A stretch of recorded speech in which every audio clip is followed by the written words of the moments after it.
It's Valentine's Day, and yeah, I'm alone.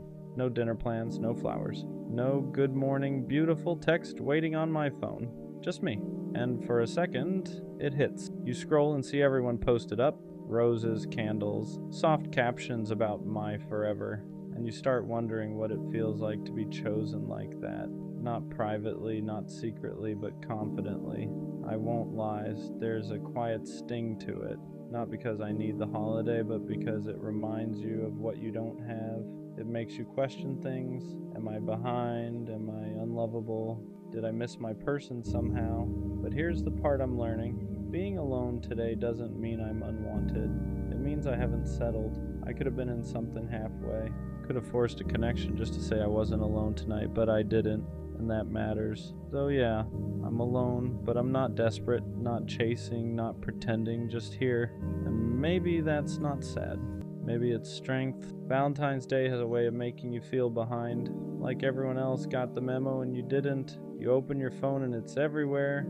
Couples at dinner, surprise gifts, long captions about my person. And even if you're strong, even if you've healed, even if you're okay most days, comparison still creeps in.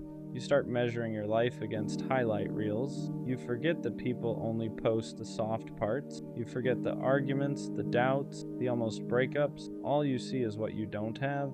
And for a minute, it makes being alone feel heavier. Not because you suddenly need someone, but because the world makes it look like today is proof of something.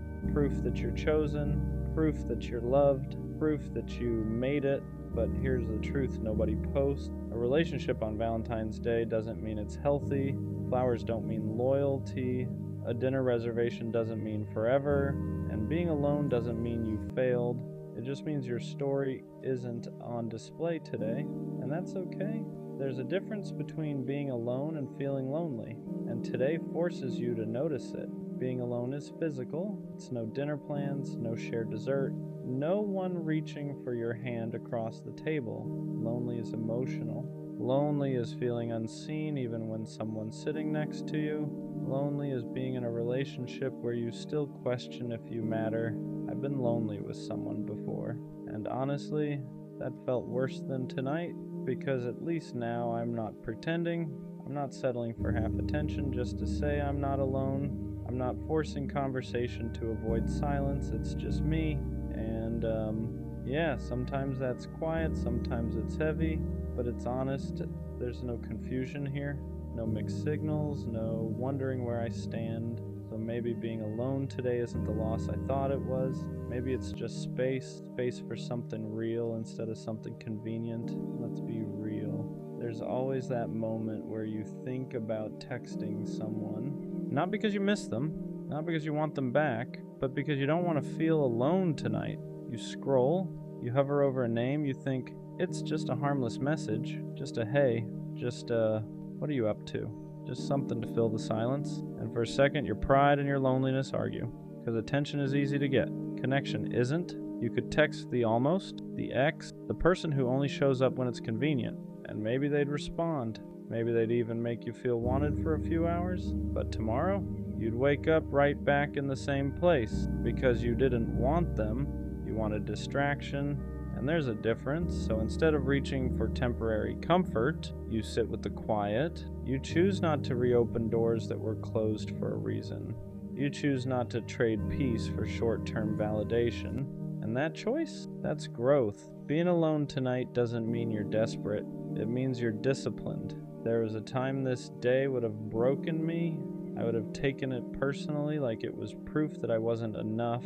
I would have blamed myself, wondered what I needed to fix, compared my timeline to everyone else's like love was some kind of race. But it doesn't hit like that anymore because I understand something now. Being single on Valentine's Day isn't a reflection of my worth, it's a reflection of my standards. I could have rushed into something, ignored red flags, stayed with someone who didn't choose me fully just so I wouldn't be alone today. But I didn't, and that's growth. This day doesn't control my value. It doesn't define my desirability. It doesn't measure my future. It's just a date on a calendar. And yeah, sometimes it still stings a little, but it doesn't shake me, because I'd rather spend one day alone than spend months with someone who makes me feel unseen. And that shift, that's peace. Spending Valentine's Day alone actually teaches you something. You learn who you are without someone validating you. There's no us to hide behind, no relationship status to lean on, no public display to prove you're wanted. It's just you, and that can feel exposing, because when the noise dies down, you're left with your own thoughts. You start asking yourself, am I really okay? Am I lonely or just uncomfortable? Do I want love, or do I just hate feeling left out? And those questions matter, because being alone forces honesty. You realize you don't just want a relationship, you want the right one, not someone to post, not someone to text for the night, not someone to fill space. You want something steady, intentional, real. And sitting alone tonight proves something important. You're willing to wait, you're willing to protect your peace, you're willing to sit through temporary discomfort instead of choosing permanent misalignment. That's not weakness, that's maturity. Valentine's Day alone doesn't mean you're lacking, it means you're not settling. Let's talk about self-love, but not the cliche version, not the bubble baths, not the I don't need anyone speeches, not pretending you're perfectly fine 24/7. Real self-love is quieter than that. It's not about convincing yourself you don't want love. It's about refusing to accept less just because you want it. It's choosing not to text someone who only values you when they're bored. It's not lowering your standards just to avoid feeling left out tonight. It's sitting in the discomfort without betraying yourself. Self-love isn't loud confidence. Sometimes it's discipline. It's saying, I deserve something real, even when being alone feels heavy. It's acknowledging, I want to be loved without shaming yourself for it. Because wanting love doesn't make you weak, settling does. So if you're alone today, that doesn't mean you failed at self-love. It might mean you're finally practicing. There's a quiet strength in being single in a world that glorifies couples. Everything is marketed around us. Dinner for two, matching gifts, shared experiences, and when you're alone, it can feel like you're standing outside of something everyone else was invited to. But here's what people don't talk about. It takes strength to not force a relationship just to fit in. It takes strength to say, I'd rather wait in a culture that says, just take what you can get. Being single isn't a flaw. It's not a delay. It's not a sign you're unwanted. Sometimes it's a sign you refuse to compromise your standards for temporary comfort. There's power in knowing you're not with someone just to avoid this day. There's power in walking into restaurants alone without feeling embarrassed, and going home to yourself without feeling incomplete, because your worth was never meant to be measured by who's sitting next to you. And the strongest thing you can do is stand alone without shrinking. Maybe the season of being alone isn't punishment, maybe it's preparation. Because when you're by yourself, you learn things you don't learn in relationships. You learn your triggers, your patterns, your standards. You learn what you actually want without someone else influencing it. Being alone gives you clarity. Clarity about what you won't tolerate. Clarity about what makes you feel safe. Clarity about the difference between attention and intention. And maybe that clarity is building something in you. Patience, discernment, emotional discipline. So when something real does show up, you won't grab it out of fear. You won't cling to it out of loneliness. You won't confuse it with the first person who makes you feel seen. You'll recognize it calmly, because you'll know the difference between desperation and alignment. Maybe this Valentine's Day alone isn't a sign you're behind. Maybe it's proof you're becoming someone who won't settle. And that kind of growth doesn't always look romantic, but it lasts. At the end of the day, I'm still alone. No dramatic plot twist, no last-minute confession, no surprise flowers at my door, just me. But it doesn't feel heavy anymore, because being alone today didn't expose a flaw in me. It exposed my discipline. I didn't text someone out of boredom. I didn't settle just to post something. I didn't force a connection to avoid the silence. I chose peace, and that choice matters more than a dinner reservation ever could. Valentine's Day used to feel like proof that I was missing something. Now it feels like proof that I'm protecting something. My standards, my growth, my future. Because when love does come, I don't want it to be rushed. I don't want it to be convenient. I don't want it to be temporary. I want it to be real. So if that means spending this day alone instead of in something halfway, I'm okay with that. Being alone tonight doesn't mean I'm unloved. It means I'm waiting for something worth loving, and that's not sad. That's strength. Sometimes I don't question if I love people. I question if I'm loved the same way back. Not liked, not wanted when it's convenient. Actually loved. The kind of love that chooses you even when it's inconvenient. Because attention is easy to get. Replies are easy. Compliments are easy. Late night, I miss you texts are easy. But consistency is rare. And sometimes I sit there wondering, do they love me? Or do they just like how I make them feel? I show up fully, I remember details, I check in, I move intentionally. So when effort feels uneven, it doesn't make me angry. It makes me question everything. Am I asking for too much, or am I just asking the wrong person? You can be surrounded by people and still feel unloved, because love isn't about volume. It's about depth. It's about feeling chosen without begging, feeling secure without overthinking, feeling valued without performing. And when you don't feel that, you start shrinking. Sometimes the scariest thought isn't, what if they leave? It's, what if they're here but they don't love me deeply? Because half love is confusing. It keeps you around. It keeps you hopeful, but it never fully reassures you. And that's exhausting. I think a lot of us don't need more love. We need clearer love. Love that says what it means. Love that acts how it speaks. Love that doesn't leave room for constant doubt, because if I have to guess, it doesn't feel safe. And maybe the real shift isn't asking, am I loved? So I do okay. Maybe it's asking, do I feel loved? Because love can exist, but if you don't feel it consistently, it won't heal you. It'll just confuse you. I don't want intense love. I don't want dramatic love. I want steady love. The kind that doesn't disappear when things get heavy. The kind that doesn't go quiet when reassurance is needed. The kind that doesn't make me earn my place. If I'm loved, I shouldn't have to decode it. I shouldn't have to overanalyze it. I shouldn't have to convince myself of it. Love shouldn't feel like a debate. It should feel like certainty. So am I loved? Maybe the better question is, am I staying in spaces where I consistently feel valued? Because real love doesn't make you question your worth. It reinforces it, and if I ever have to constantly wonder whether I'm loved, that might be my answer. Sometimes the question isn't, will I be loved? It's quieter than that. It's, is there something about me that makes love harder? Because when people keep leaving, or hesitating, or choosing someone else, you start internalizing it.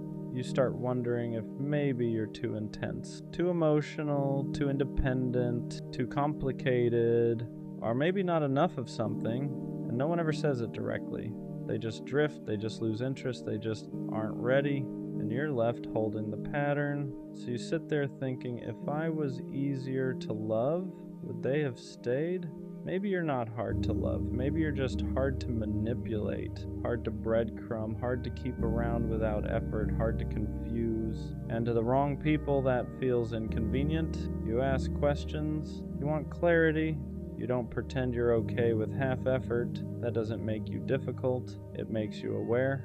But when you keep encountering people who aren't ready for depth, your standards start to feel like flaws. You start thinking, maybe if I needed less, maybe if I expected less, maybe if I was more chill, they would have stayed. But staying isn't the goal. Staying right is. And being easy to love often just means being easy to neglect. You're not hard to love.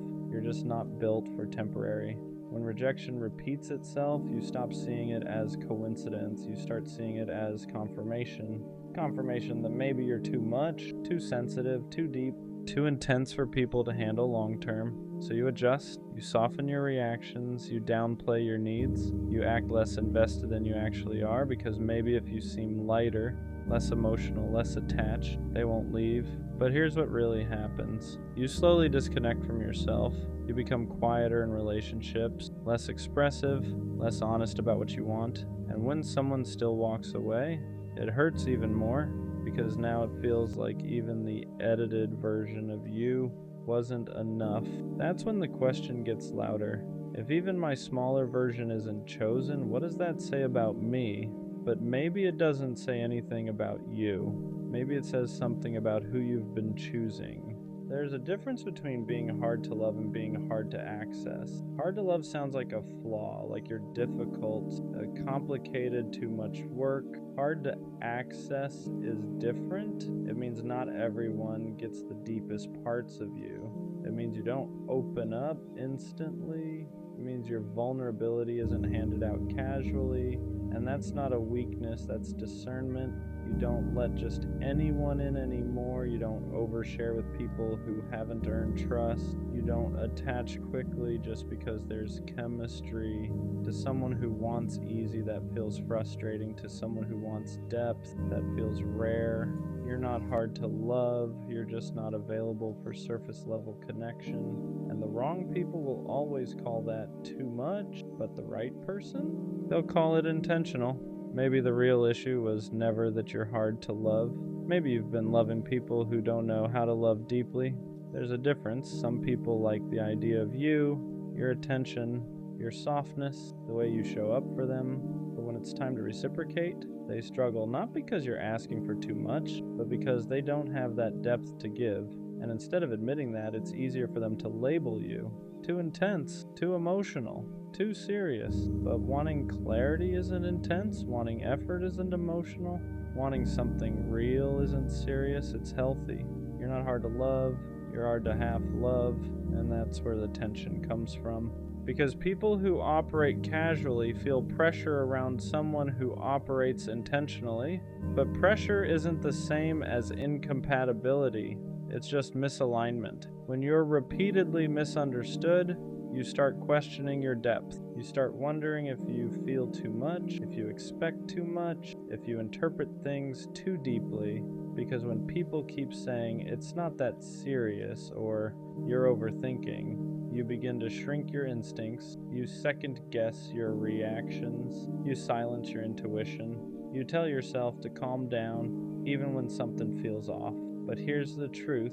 Depth feels dramatic to people who live on the surface. Emotional awareness feels intense to people who avoid vulnerability. Your ability to feel deeply is not a flaw, it's a capacity. And just because someone doesn't meet you there doesn't mean you're too much. It just means they don't swim that far. You're not hard to love. You're just not built for shallow connections. And that's not something you should dilute. At some point, the question changes. It stops being, am I hard to love? And starts being, are they capable of loving me properly? That shift is everything, because instead of dissecting yourself, you start observing them. Can they communicate clearly? Can they handle vulnerability? Can they stay consistent when things get real? Or do they pull away the moment depth shows up? You stop assuming you're the problem. You start noticing patterns. Some people love casually, some people love conditionally. Some people love only when it's convenient. And if you love intentionally, those dynamics will always clash. You're not hard to love. You're just not compatible with people who aren't emotionally available. And once you realize that, you stop shrinking, you stop softening your standards, you stop apologizing for wanting clarity. Because love isn't supposed to feel like convincing someone, it's supposed to feel mutual. What if being hard to love actually means you're built for something rare? Rare love isn't rushed, it isn't casual, it isn't convenient, it's intentional. And intentional love requires emotional maturity, self-awareness, consistency. Not everyone has that. So when someone meets you and realizes they can't show up fully, it's easier for them to say you're too much than admit they're not ready. Rare things aren't accessible to everyone. Depth isn't for everyone. Loyalty isn't for everyone. Emotional honesty isn't for everyone. You're not hard to love, you're selective. And selective love filters out people who only wanted access, not responsibility. You don't need someone who loves lightly. You need someone who loves intentionally. And that kind of love was never going to come from everyone anyway. At some point, you stop fearing the label. You stop trying to prove you're easy. You stop trying to shrink your depth. You stop trying to soften your standards. If loving you requires clarity, effort, and consistency, then that's the requirement, not an apology. You don't dilute your emotions anymore. You don't pretend you're fine with surface level. You don't act detached just to seem low maintenance. You embrace it. Yes, you love deeply. Yes, you need communication. Yes, you value stability. That doesn't make you difficult. It makes you intentional. And when you stop treating your depth like a flaw, you stop attracting people who are intimidated by it, because confidence changes your energy. You're not asking, is this too much? Like, you're asking, can they meet me here? And if they can't, you don't internalize it. You understand that not everyone is equipped for the kind of love you offer, and that's okay. So, am I hard to love? No, I'm just not easy to half love. I don't do confusion. I don't thrive on inconsistency. I don't mistake potential for commitment anymore. If loving me requires effort, that's because I give effort. If loving me requires honesty, that's because I offer honesty. If loving me requires depth, that's because I refuse to stay shallow. I used to think I needed to soften, to be less emotional, less aware, less intense, but the right love won't ask me to shrink. It won't call my standards too much. It won't label my needs as dramatic. It won't feel overwhelmed by my depth. It will meet it. So no, I'm not hard to love. I'm just built for someone who loves intentionally, someone who doesn't hesitate, someone who doesn't compare, someone who doesn't need convincing. And until that shows up, I'm not a problem to fix. I'm just not available for less. And that's not being hard to love. That's knowing exactly how I deserve to be loved. Being the introvert in the relationship means loving someone who lives louder than you do. They talk easily, they fill rooms, they connect fast, and you listen, you observe. You need quiet to recharge after loving hard. Sometimes it feels like you're standing next to someone who shines effortlessly while you glow quietly. They want to go out, you want to stay in, they gain energy from people, you lose it even when you're happy. And the hardest part is not the difference. It's wondering if your quiet way of loving is enough.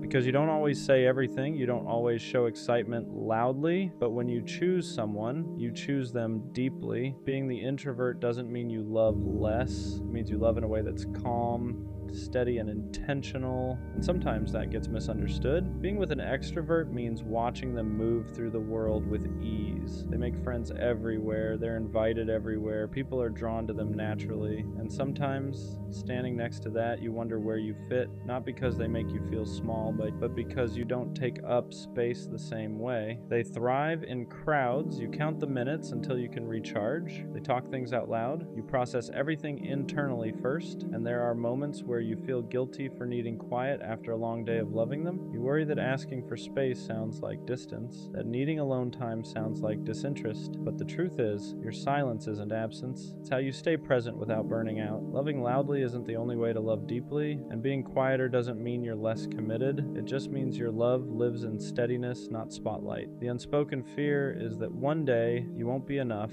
that they'll want more noise, more people, more energy than you can give. You worry they'll mistake your calm for boredom, your need for quiet for distance. You love them deeply but not loudly, and sometimes you wonder if that difference will matter too much. You don't compete for attention, you don't need constant stimulation, you just want connection that feels safe and real. The fear isn't that they'll leave, it's that they'll outgrow you without realizing you were loving them in the only way that feels honest to you. But loving quietly doesn't mean loving less. It means choosing them without the performance. It means staying without needing the room to notice.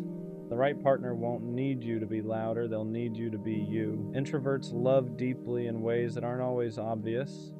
You remember details, you notice shifts in mood, you feel things before they're said. While they're talking to the room, you're paying attention to them. You're the one who listens after the party ends, the one who creates calm when everything feels loud, the one who offers presence instead of constant stimulation. Your love shows up in consistency, not volume, in choosing the same person again and again, even when it's quiet, even when no one's watching. And often your extroverted partner doesn't realize how much they need that until life gets overwhelming, until they're tired, until the noise fades, until they need someone who knows how to stay still with them. That's when your kind of love becomes the anchor. Not flashy, not loud, just steady. Introverts and extroverts can work beautifully together, but only when both ways of loving are respected. You don't need to become louder to be enough for them. and they don't need to become quieter to be right for you. What matters is understanding that your need for space isn't rejection, that their need for people isn't avoidance. You recharge differently, but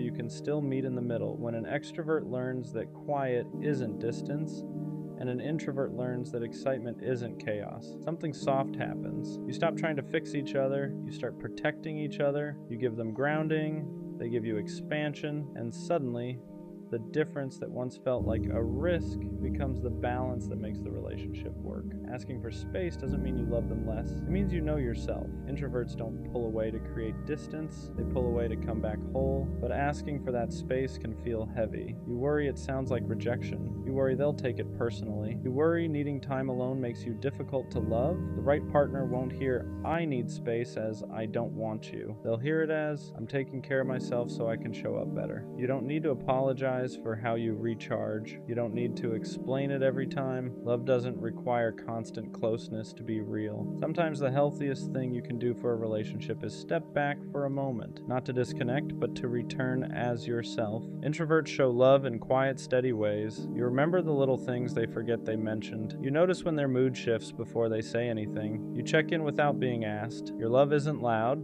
It's consistent. It's making space for them after a long day. It's choosing them in calm moments, not just exciting ones. It's staying present when things slow down. Sometimes you wish they could see it more clearly. Not because you need praise, but because your love doesn't always announce itself. But the right partner will feel it. They'll feel it in how safe they are with you, in how calm things get around you, in how you stay, even when nothing exciting is happening.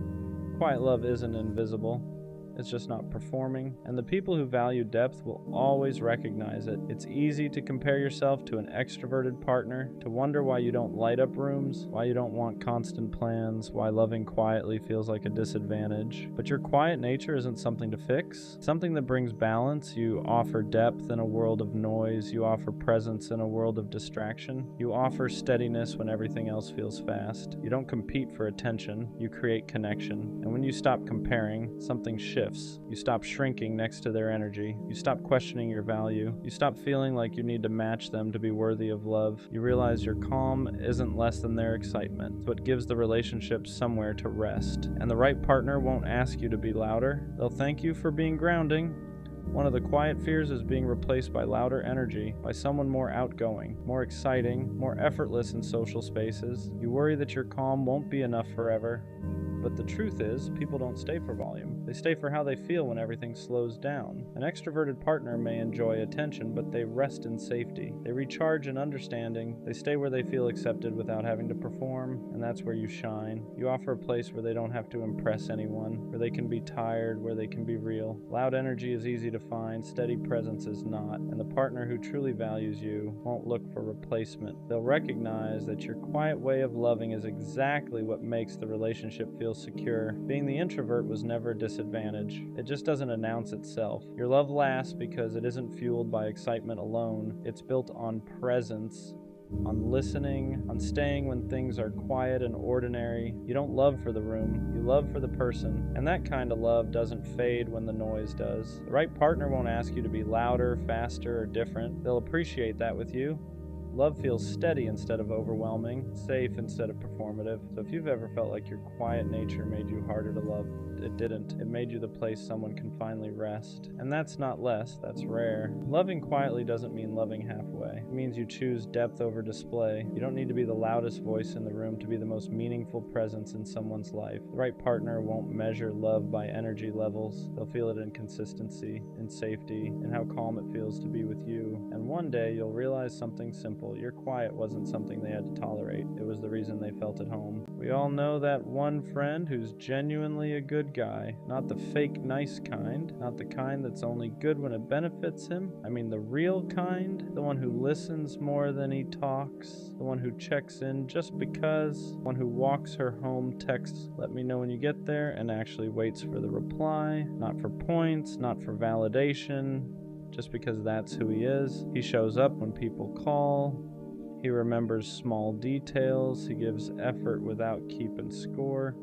And somehow, he's always the one that gets hurt, Girls say they want a good guy. They say they're tired of games, tired of being treated wrong. But when a good guy actually shows up, he gets pushed to the side, kept around just in case, treated like an option instead of a choice. He gets left on red, gets mixed signals, gets told, "You're amazing, just not right now." And then one day, he watches her choose someone who won't even do half of what he did. And the worst part? He doesn't complain about it, he jokes it off, acts like it doesn't bother him, plays it cool. But if you're paying attention, you see the change. He laughs less, questions himself more, starts wondering if being genuine is the problem, if caring too much makes him weak, if being a good guy even matters anymore. So he hardens a little, pulls back, stops giving as freely, not because he wants to be cold, but because the world keeps teaching him that softness gets punished. It reminds me of Tanjiro from Demon Slayer. Gentle, compassionate, kind even to people who don't deserve it. People mistake that kindness for weakness until they realize how much strength it actually takes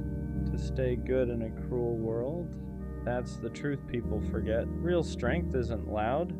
It doesn't dominate. It doesn't need to prove itself. Real strength is staying kind when life gives you every reason not to be. So if you know a guy like that, be there for him. Remind him that his heart isn't a flaw, that being good isn't something he needs to outgrow, because one day someone is going to see him, really see him, and they won't make him pay for the damage done by people who couldn't handle his heart. And when that happens, being a good guy will finally feel worth it. What people don't realize is how early the good guy starts changing himself without even noticing. At first it's small, he replies a little slower, he stops double texting, he thinks twice before doing something thoughtful because he's scared it'll be taken the wrong way, not appreciated, or worse, ignored. He starts asking himself questions he never used to ask. Am I doing too much? Should I care less? Why do I always end up like this? And that's dangerous, because now he's learning to dull the very traits that made him special. The world doesn't break good guys all at once. It chips away at him slowly. Every time his effort isn't matched, every time his loyalty is taken for granted, every time he's told he's perfect but still not chosen. Eventually he starts building walls, not because he wants to play games, but because he's tired of being the only one who loses when he plays fair. He watches people who treat others poorly get rewarded with attention, love, and chances, and he wonders what he's doing wrong for choosing empathy instead of ego. But here's what nobody tells him. Being a good guy isn't about what you receive immediately, it's about who you become long-term.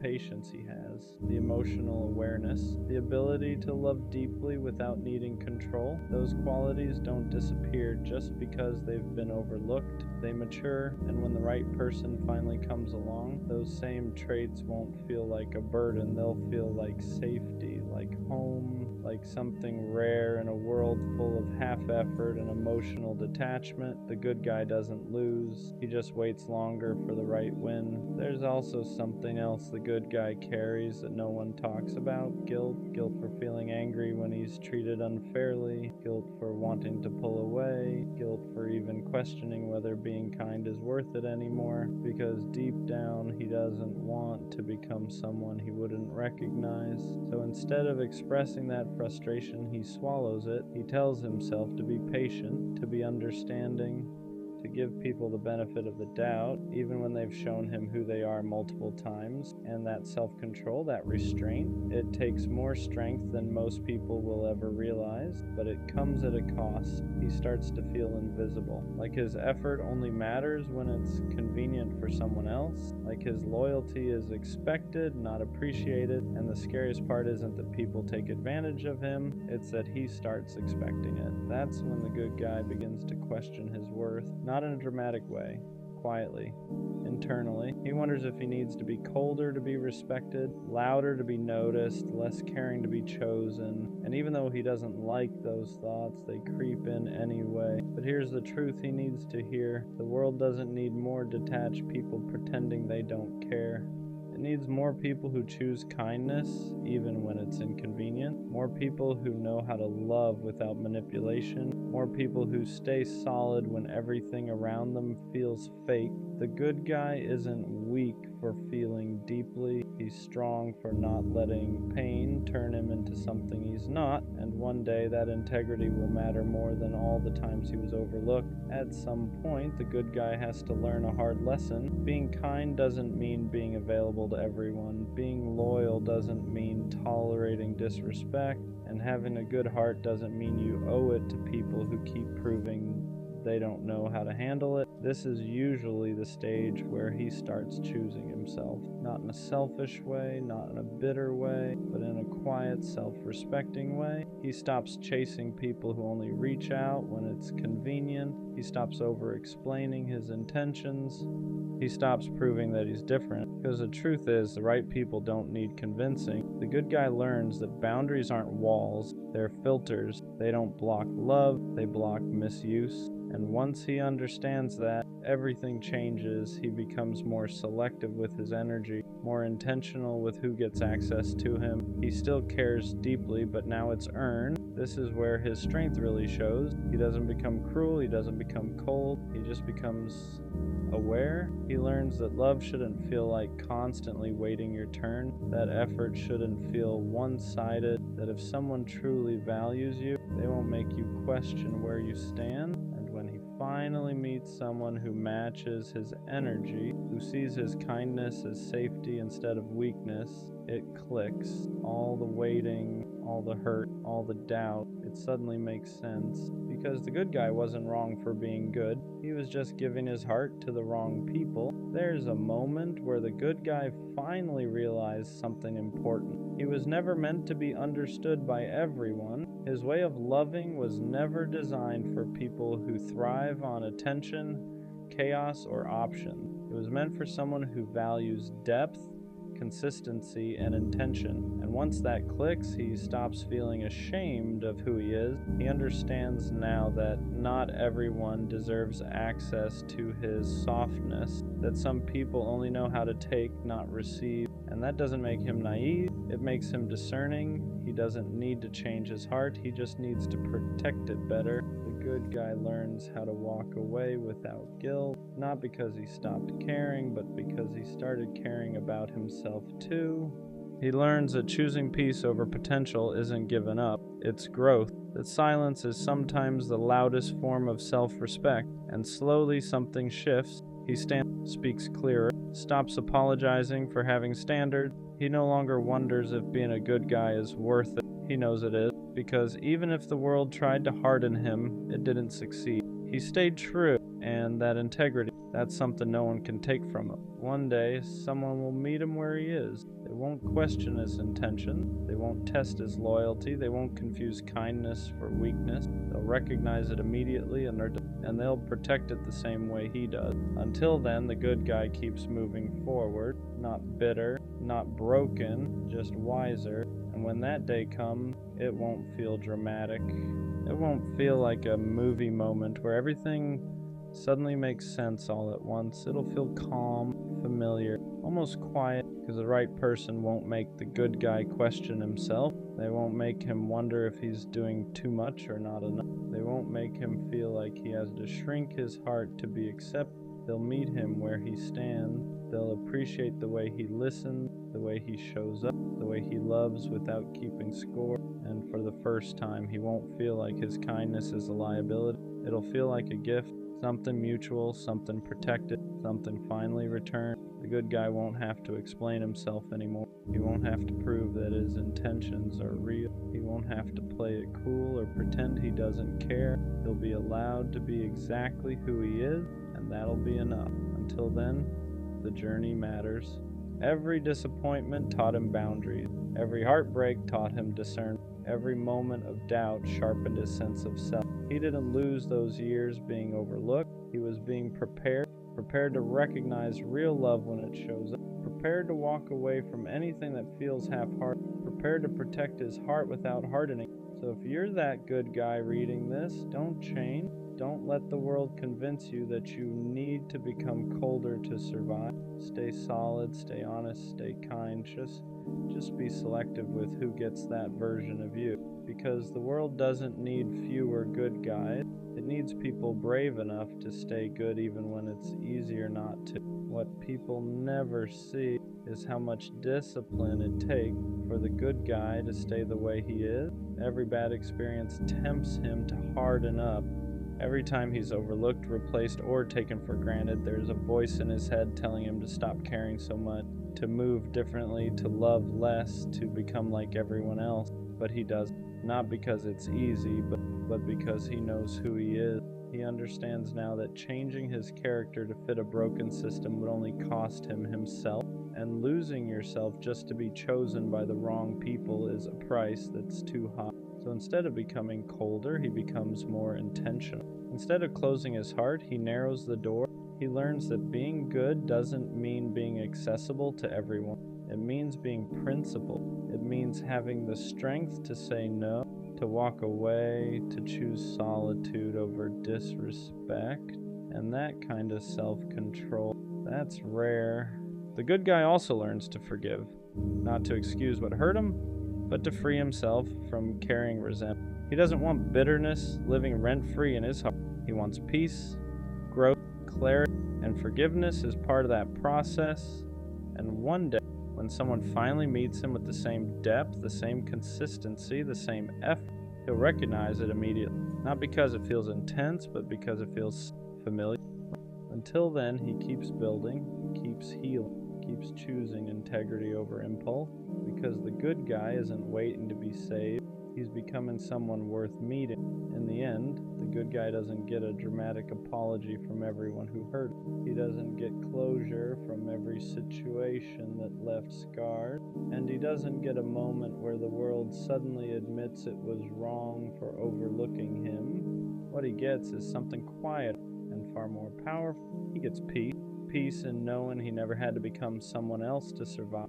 Peace in knowing his heart stayed intact even after everything. Peace in knowing he loved honestly in a world that often rewards the opposite.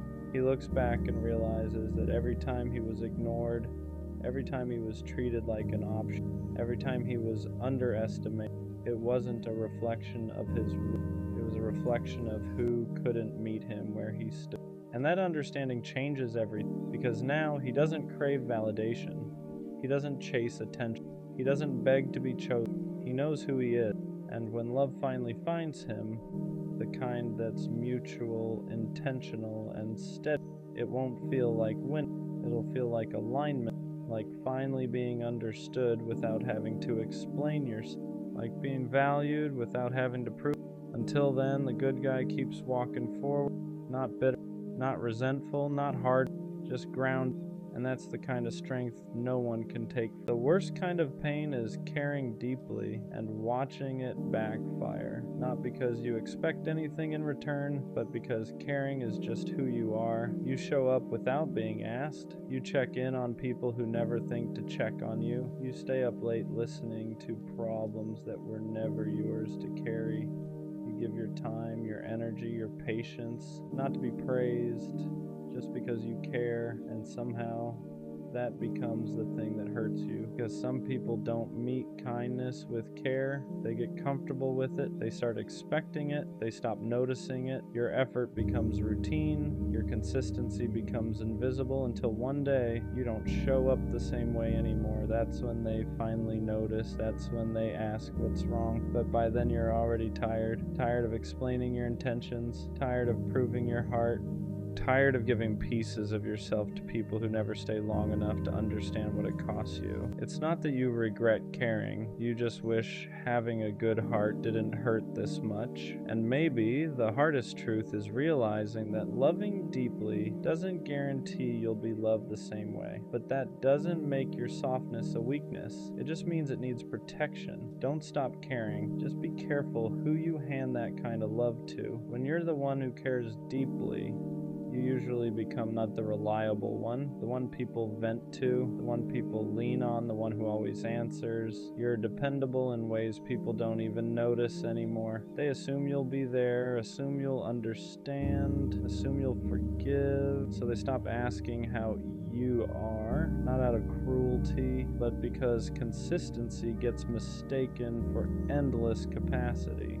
You start carrying emotional weight that was never meant to be yours alone. Other people's stress, other people's problems, other people's moods, and you hold it all quietly because you don't want to be a burden the way you never see them as one. But over time, something shifts. You feel tired in a deeper way, not just physically, emotionally. You notice how rarely someone shows up for you the way you show up for them, how quickly your needs get overlooked, how easily your exhaustion goes unseen. And that's when it starts to hurt differently, because you didn't ask for much, you just wanted effort to meet effort, care to meet care, but instead you became the place people take from without realizing they're draining you, and slowly being the strong one starts to feel like being the forgotten one. Eventually something changes, not in a dramatic way.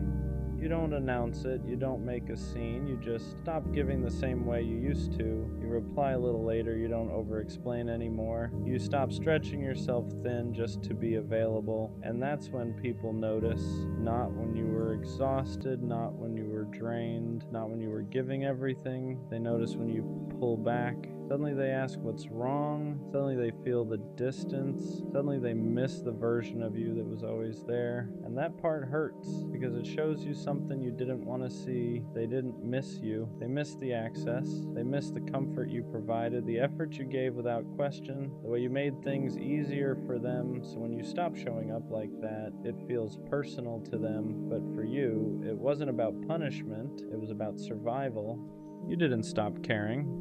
You just stop bleeding quietly, and realizing that is both painful and freeing, because it teaches you this: anyone who only notices your absence was never really paying attention to your presence. When you finally start pulling back, the hardest part isn't the silence, it's the guilt. You feel like you're doing something wrong just by protecting yourself. You second guess every boundary. You wonder if you're being cold, if you're being selfish, if you're changing. Because when you spent your life being the one who gives, rest feels like laziness, distance feels like cruelty, and saying no feels like failure. You weren't taught how to have limits. You were taught how to endure. So the moment you stop overextending, your nervous system panics. It tells you to explain yourself, to soften it, to give just a little more so no one feels uncomfortable. But here's the truth: boundaries don't feel good at first because you're used to being useful, not protected. You learned that love meant access, that care meant availability, that being needed was the same as being valued. So when you remove access, it feels like you're taking something away, but you're not. You're just finally keeping something for yourself. And that discomfort,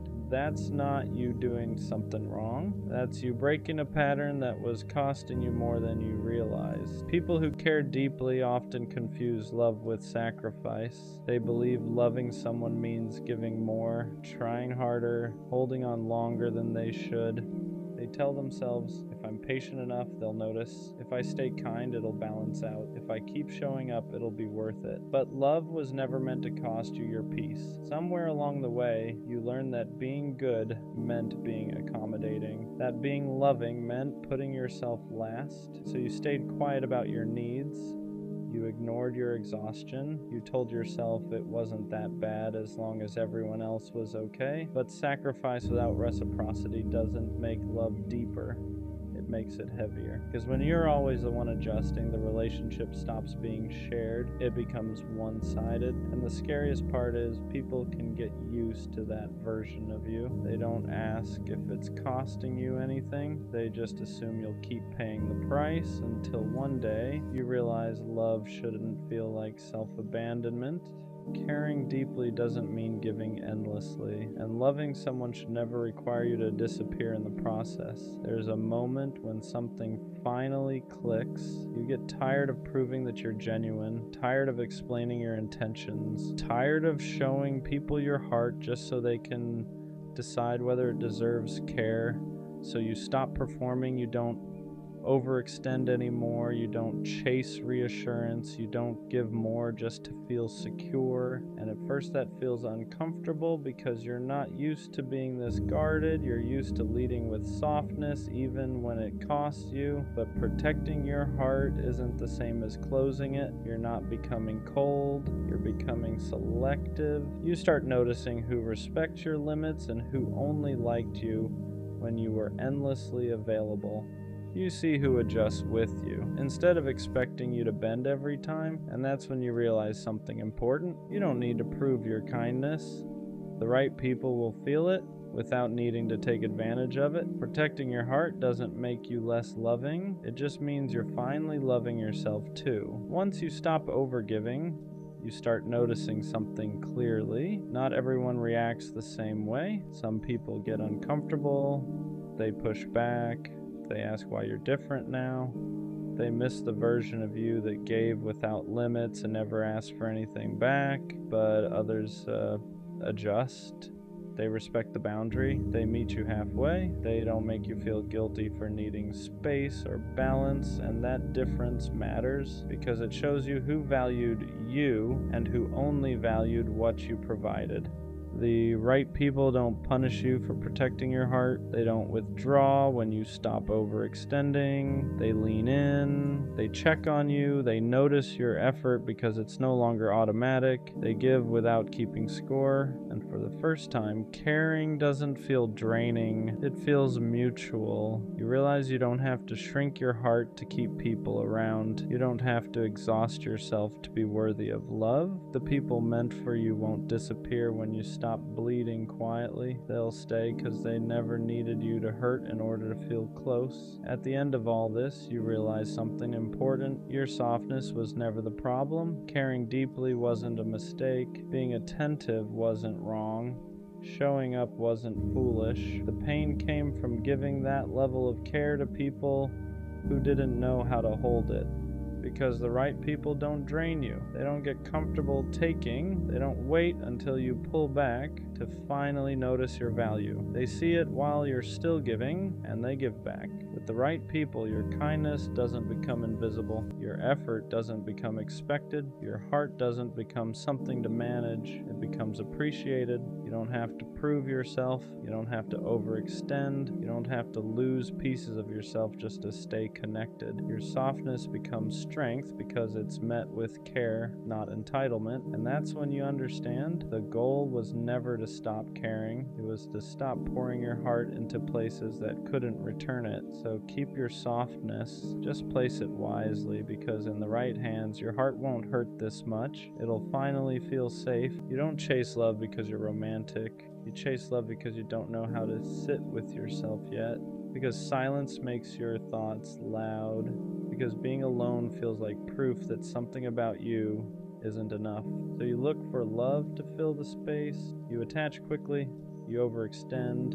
You give more than you should, sooner than you should. Not because you're stupid, but because being chosen feels like relief. Like if someone wants you, then maybe you can stop questioning yourself for a while. You don't just want connection. You want validation. You want someone to prove that you're worth staying for, worth prioritizing, worth choosing. So when someone shows interest, you lean in hard, you ignore red flags, you excuse inconsistency. You tell yourself, if I love them better, they'll love me back. And when they pull away, it doesn't just hurt, it confirms your worst fear, that you weren't enough. So you try harder, you become more available, more understanding, more forgiving than you should be. You abandon parts of yourself just to keep someone close, and you call it love. But deep down, you know the truth. You're not chasing them. You're chasing the feeling of being wanted. Because when someone loves you, even temporarily, it quiets the voice in your head that says you're unlovable on your own. That's why breakups destroy you. You don't just lose the person you lose the version of yourself that felt okay for a moment. You lose the distraction. You lose the proof. You lose the illusion that someone else could fix what you haven't faced yet, and that's the part no one wants to admit. Chasing love like this isn't romance, it's avoidance. It's using someone else's attention to avoid learning how to give it to yourself. Because loving yourself is harder than loving someone else. It means sitting with your flaws without asking someone to overlook them. It means choosing yourself without needing applause. It means learning how to feel whole without being held together by another person. And that terrifies you, so you chase love instead. But here's the shift, the part that hurts before it heals. The moment you stop chasing love to fill the emptiness, you start attracting it from a different place. Not desperation, not fear, not self-doubt, but choice. Because real love doesn't arrive to save you. It arrives when you're no longer asking someone else to convince you that you matter. And until you learn to sit with yourself, without distraction, without validation, without escape, every love you chase will feel heavier than it should. You don't need someone to love you harder. You need to stop outsourcing your worth. And when you finally do, love stops feeling like survival and starts feeling like connection. You don't chase love because you're passionate. You chase it because being alone feels unbearable. Because when things get quiet, your thoughts get loud, and they don't tell you kind things. So you look for someone else to sit in that space with you, to distract you, to validate you, to make you feel wanted enough to forget how little you feel about yourself. You don't just want connection, you want relief. Relief from the constant feeling that something about you is missing, that you're behind, that if you were enough, someone would have stayed by now. So when someone shows interest, you grab onto it, you attach fast, you give more than you should, you bend your boundaries before they even ask, not because you're weak, but because being chosen feels like proof. Like if someone wants you, then maybe the voice in your head can finally shut up for a while. You start confusing attention with love, consistency with commitment, chemistry with safety, and when they pull away, it doesn't just hurt, it confirms everything you were afraid of. So you chase harder, you explain more, you forgive more, you accept less. You tell yourself that if you just love them better, they'll love you back the way you need. But what you're really doing is asking someone else to give you a sense of worth you don't know how to give yourself yet. And that's why it feels so desperate, because it's not about them. It's about the fear that without love, you have nothing to stand on. This isn't romance, it's survival. And until you learn how to sit with yourself without needing someone else to make you feel okay, every love you chase will feel heavier than it should. At some point, chasing love turns into abandoning yourself. You stop asking what you need and start asking what they want, how much space to give, how much to hold back, how to be easier to stay with. You shrink in small ways at first. You don't bring things up because you don't want to seem difficult. You accept less effort because at least they're still here. You tell yourself you're being understanding when really you're being afraid that if you ask for more, they'll leave. So you adapt, you become more available than you should, more forgiving than is healthy. You explain away behavior that already made you feel small, and every time you do, you move a little further away from yourself, but you call it love. You tell yourself this is what it means to fight for someone, to be patient, to be loyal. What you don't realize yet is that real love doesn't require you to disappear quietly. The reason chasing feels exhausting is because you're running from your own emptiness. You're hoping someone else will choose you loudly enough to silence the doubt inside you. So when they pull back, your anxiety spikes, you replay conversations, you blame yourself, you look for ways to fix it, not because you were wrong, but because you're terrified of being left alone with yourself again. And that's the cycle. The more you chase, the more you lose your footing. The more you lose yourself, the more you need them to feel okay. That's why it hurts so much. Not because they were everything, but because you made them responsible for holding you together. And no one can carry that forever.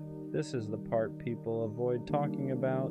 Chasing love like this doesn't mean you care deeply. It means you don't feel grounded without external validation. And until you learn how to stand on your own, how to sit with yourself without needing to be chosen. Love will keep feeling like something you have to earn instead of something you share. When you chase love from a place of emptiness, you don't attract people who pour into you. You attract people who take, not always intentionally, not always maliciously, but people who sense, even subconsciously, that you're willing to overgive just to stay connected. They feel how flexible you are, how much you're willing to adjust, how far you'll bend before you break. So they let you. They accept your effort without matching it. They enjoy your presence without committing to it. They keep you close enough to benefit from your care, but far enough to avoid responsibility. And because you're chasing, you don't question it at first. You tell yourself, this is just how relationships work. That love takes patience, that maybe they just need time, but deep down, something feels off. You're always the one checking in, always the one clarifying, always the one trying to fix the distance that keeps appearing out of nowhere. And instead of asking why they're inconsistent, you ask what you did wrong.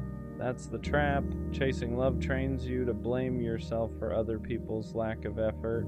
You start believing that if someone isn't choosing you, it's because you didn't love them well enough. So you try harder, you give more reassurance, more patience, more access to parts of you that should have been protected, and the dynamic deepens. They stay comfortable, you stay anxious, they get affection without accountability, you get hope without security, and that imbalance keeps repeating until you finally see it for what it is. You're not unlucky in love, you're just chasing from a place that tells the wrong people you'll accept less than you deserve, because people who are capable of real love don't feel comfortable being chased. They meet you halfway. The ones who stay distant, inconsistent, unclear, they stay because the chase benefits them. And until you stop chasing to feel worthy, you'll keep finding yourself in the same story with different faces. Eventually, there's a moment where chasing love stops feeling hopeful and starts feeling exhausting.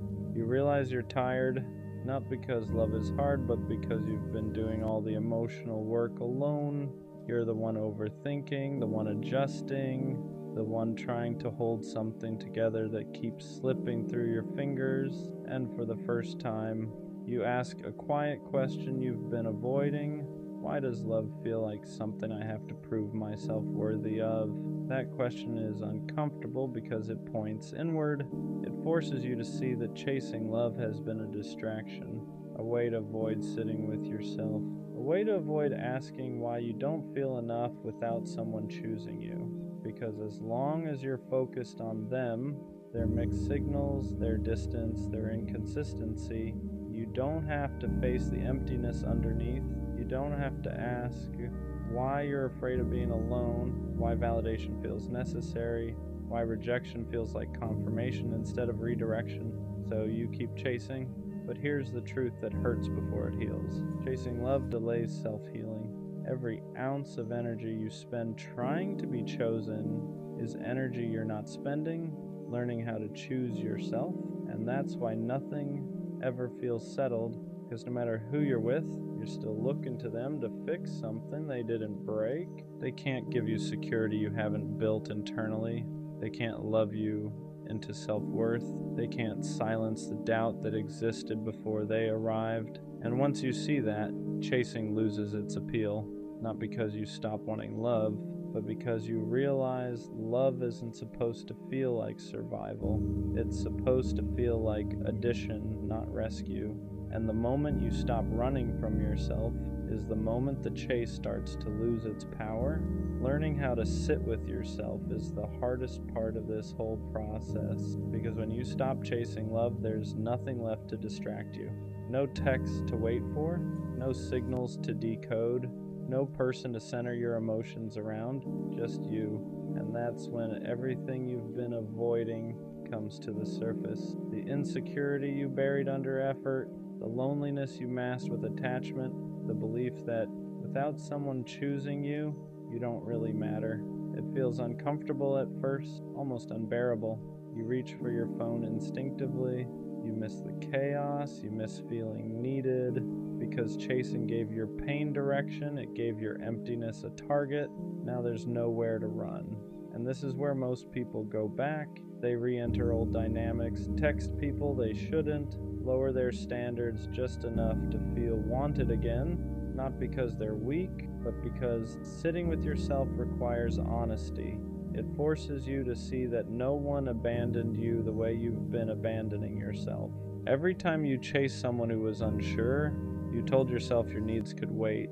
Every time you accepted inconsistency, you taught yourself to tolerate being half-chosen. So being alone feels unfamiliar, not because you can't handle it, but because you've never stayed here long enough to build something solid inside yourself.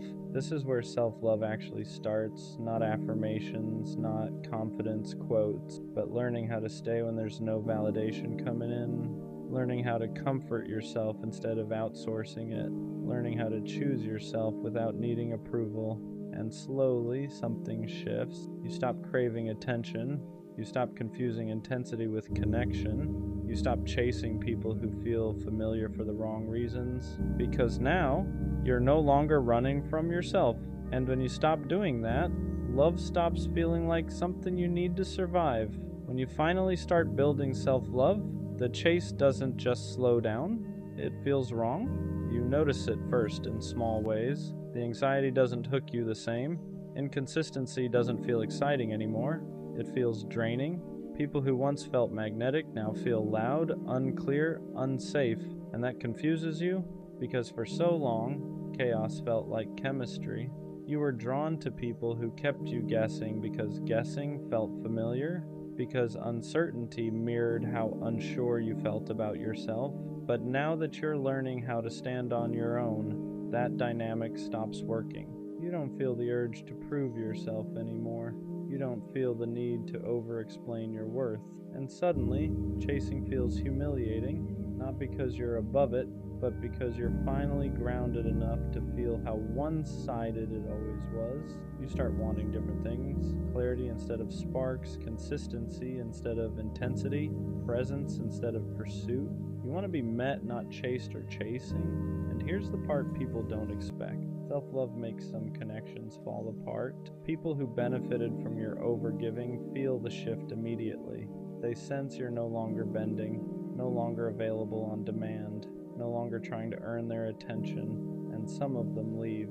Not because you changed for the worse, but because the version of you that chased them is gone. That can hurt, because even when you're healing, loss still feels like loss, but this time it doesn't destroy you, because you're no longer tying your value to someone else's choice. You understand something now.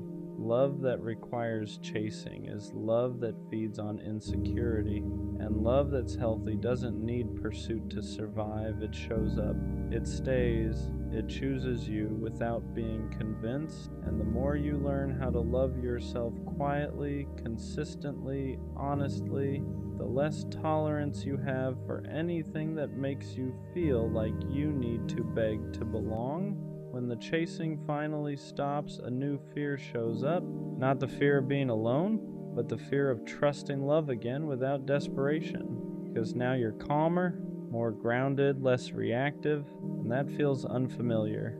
You're used to love coming with anxiety, with overthinking, with that constant urge to secure someone's attention before it disappears. So when things are steady, part of you doesn't know what to do. You wait for the other shoe to drop. You look for signs something is wrong. You brace yourself for distance that never comes, because chaos used to feel like proof that something mattered.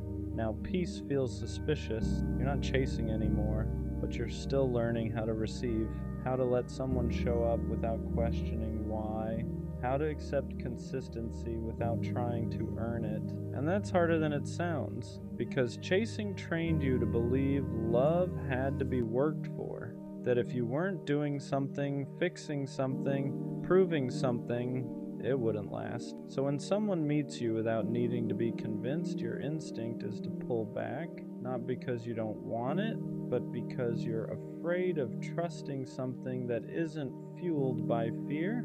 This is the quiet stage of healing, where you're not running anymore, but you're not fully relaxed either. You're learning that love doesn't have to feel urgent to be real, that being chosen calmly is still being chosen, And slowly you start letting yourself believe it. You stop checking for exits, stop rehearsing disappointment, stop preparing for abandonment that hasn't happened, because for the first time, you're not chasing to feel worthy. You're standing still and letting love come to you. And that's when you realize how much strength it actually takes to stay. When you stop needing love to save you, everything about it changes. You're not chasing anymore, but you're also not hiding. You're just stable, and that's unfamiliar. You notice how different it feels to want someone instead of needing them. There's no panic behind it, no urgency, no feeling that if this doesn't work out, you'll fall apart. And that scares you in a new way, because chasing gave you purpose. It gave your emotions somewhere to go. It made love feel intense, consuming, alive. Now love feels quieter, not empty, just grounded. You don't lose yourself in people anymore. You don't rearrange your life to keep someone interested. You don't abandon your needs to avoid being left. And because of that, you become harder to hook, not emotionally unavailable, just unavailable to dynamics that require you to shrink. You start noticing things you used to ignore, how someone responds to boundaries, how they handle consistency, how they show up when you're not overgiving. And if they fade when you stop chasing, you don't panic, you understand. They weren't there for you. They were there for the version of you that was always reaching. That realization hurts, but it also frees you. Because now you know love that disappears when you stop chasing was never love meant to stay. This is where self-love changes the rules. You don't try to be impressive, you don't try to be indispensable, you don't try to secure someone's feelings. You let them show you who they are when you're not doing all the work, and for the first time, love feels optional, not because it doesn't matter, but because your worth no longer depends on it. You're not chasing to fill a void anymore. You're choosing from a place that already feels whole, and that's when love stops feeling like survival and starts feeling like something you can welcome without losing yourself. Healing doesn't just bring relief, it brings grief, because when you stop chasing love, you don't just lose old dynamics, you lose the version of yourself who survived by reaching. You look back at who you were and feel a strange mix of sadness and compassion. You remember how hard you tried, how much you gave, how badly you wanted to be chosen, and part of you wants to go back, not because it was healthy, but because it was familiar. Chasing gave you direction. It gave your pain something to focus on. It made loneliness feel purposeful. Now that version of you is gone, and that hurts. You grieve the person who believed love had to be earned, who thought being enough meant being useful, agreeable, easy to keep. You grieve the nights you waited, the messages you rewrote, the boundaries you swallowed just to stay connected, not because you were weak, but because you didn't know another way yet. And healing means accepting something painful. No one did this to you. You did it because you didn't know how to hold yourself without being held. That realization can feel brutal because it removes the villain. There's no one left to blame, just patterns you learn to survive something deeper. So you sit with it, with the sadness, with the regret, with the understanding that you were doing the best you could with what you knew at the time. And slowly, that grief turns into respect. Respect for how much you endured, for how deeply you wanted love, for how brave it was to keep believing, even in the wrong places. You don't hate the old version of you. You thank them because they carried you until you were strong enough to stop chasing and start choosing yourself. And that's what makes this stage heavy. You're not broken anymore, but you're still letting go. The chase ends the moment you stop asking love to fix you, not because you stop wanting connection, but because you stop needing it to feel whole. You finally understand something simple that took you years to learn. Love was never supposed to be proof that you matter. It was never meant to carry your worth, never meant to quiet your self-doubt, never meant to save you from yourself. That was too much to ask of anyone. So you stopped chasing, not in anger, not in bitterness, but in clarity. You stop running after people who make you feel uncertain. Stop explaining your needs to people who don't listen. Stop overgiving just to feel chosen, because now being chosen by yourself comes first. You learn how to sit with silence without panicking, how to be alone without feeling abandoned, how to exist without needing constant reassurance, and something changes. Love no longer feels urgent, it no longer feels like survival, it no longer feels like something you have to secure before it disappears. It becomes optional, not because it's unimportant, but because your life no longer collapses without it. And that's when the real shift happens. You don't attract love from desperation anymore. You don't bond through wounds. You don't mistake intensity for connection. You choose slowly. You choose clearly. You choose from a place that isn't begging to be filled. And if someone doesn't meet you there, you don't chase. You let them go, not because you don't care, but because you care enough about yourself to stop repeating the same pain with different people. The version of you that chased love wasn't weak. They were hurting, they were lonely, they were trying to survive. But this version of you, this version doesn't run. They stand still, they breathe, they choose themselves even when no one is watching. And from here on out, love won't feel like something you have to earn. It'll feel like something you share with someone who meets you without being chased. That's where the cycle ends. Not with finding love, but with finally finding yourself. Dating feels rigged now, not in a dramatic love doesn't exist way, but in a quiet, frustrating way. Like the rules changed while I was still playing by the old ones. I grew up thinking effort mattered, consistency mattered, loyalty mattered. I thought if you showed up honestly, communicated clearly, and moved with intention, things would naturally fall into place. But now, it feels like the opposite gets rewarded. The emotionally unavailable ones get chased. The inconsistent ones get excused. The ones who barely text back somehow stay mysterious. And the ones who actually try, they're too available. It's like showing effort is unattractive now. Like caring too much is a flaw. And that messes with your head, because I don't want to become someone who plays games. But it feels like the game is designed for people who do. Dating used to feel simple. You liked someone, you talked, you built something. Now it feels strategic. How long should I wait before replying? Should I seem busy? Should I hold back how much I like them? Should I act like I care less than I do? Why does authenticity feel like a disadvantage? It's exhausting. Because I don't want to calculate emotions. I don't want to pretend I'm less interested just to seem more attractive. But the moment you show real interest, there's this fear that you'll lose leverage. Leverage, that's what dating feels like now. Leverage. Who cares less? Who replies slower? Who has more options? And I'm tired of that dynamic, because love isn't supposed to feel like a power struggle. It's supposed to feel mutual. What really makes it feel rigged is this: the more healed you are, the harder it feels to connect. If you have boundaries, you're too strict. If you communicate clearly, you're too serious. If you move intentionally, you're moving too fast. But if you're emotionally distant, if you're inconsistent, if you keep people guessing, that's attractive, and I don't understand it, because I worked on myself. I healed attachment issues. I learned to communicate instead of shutting down.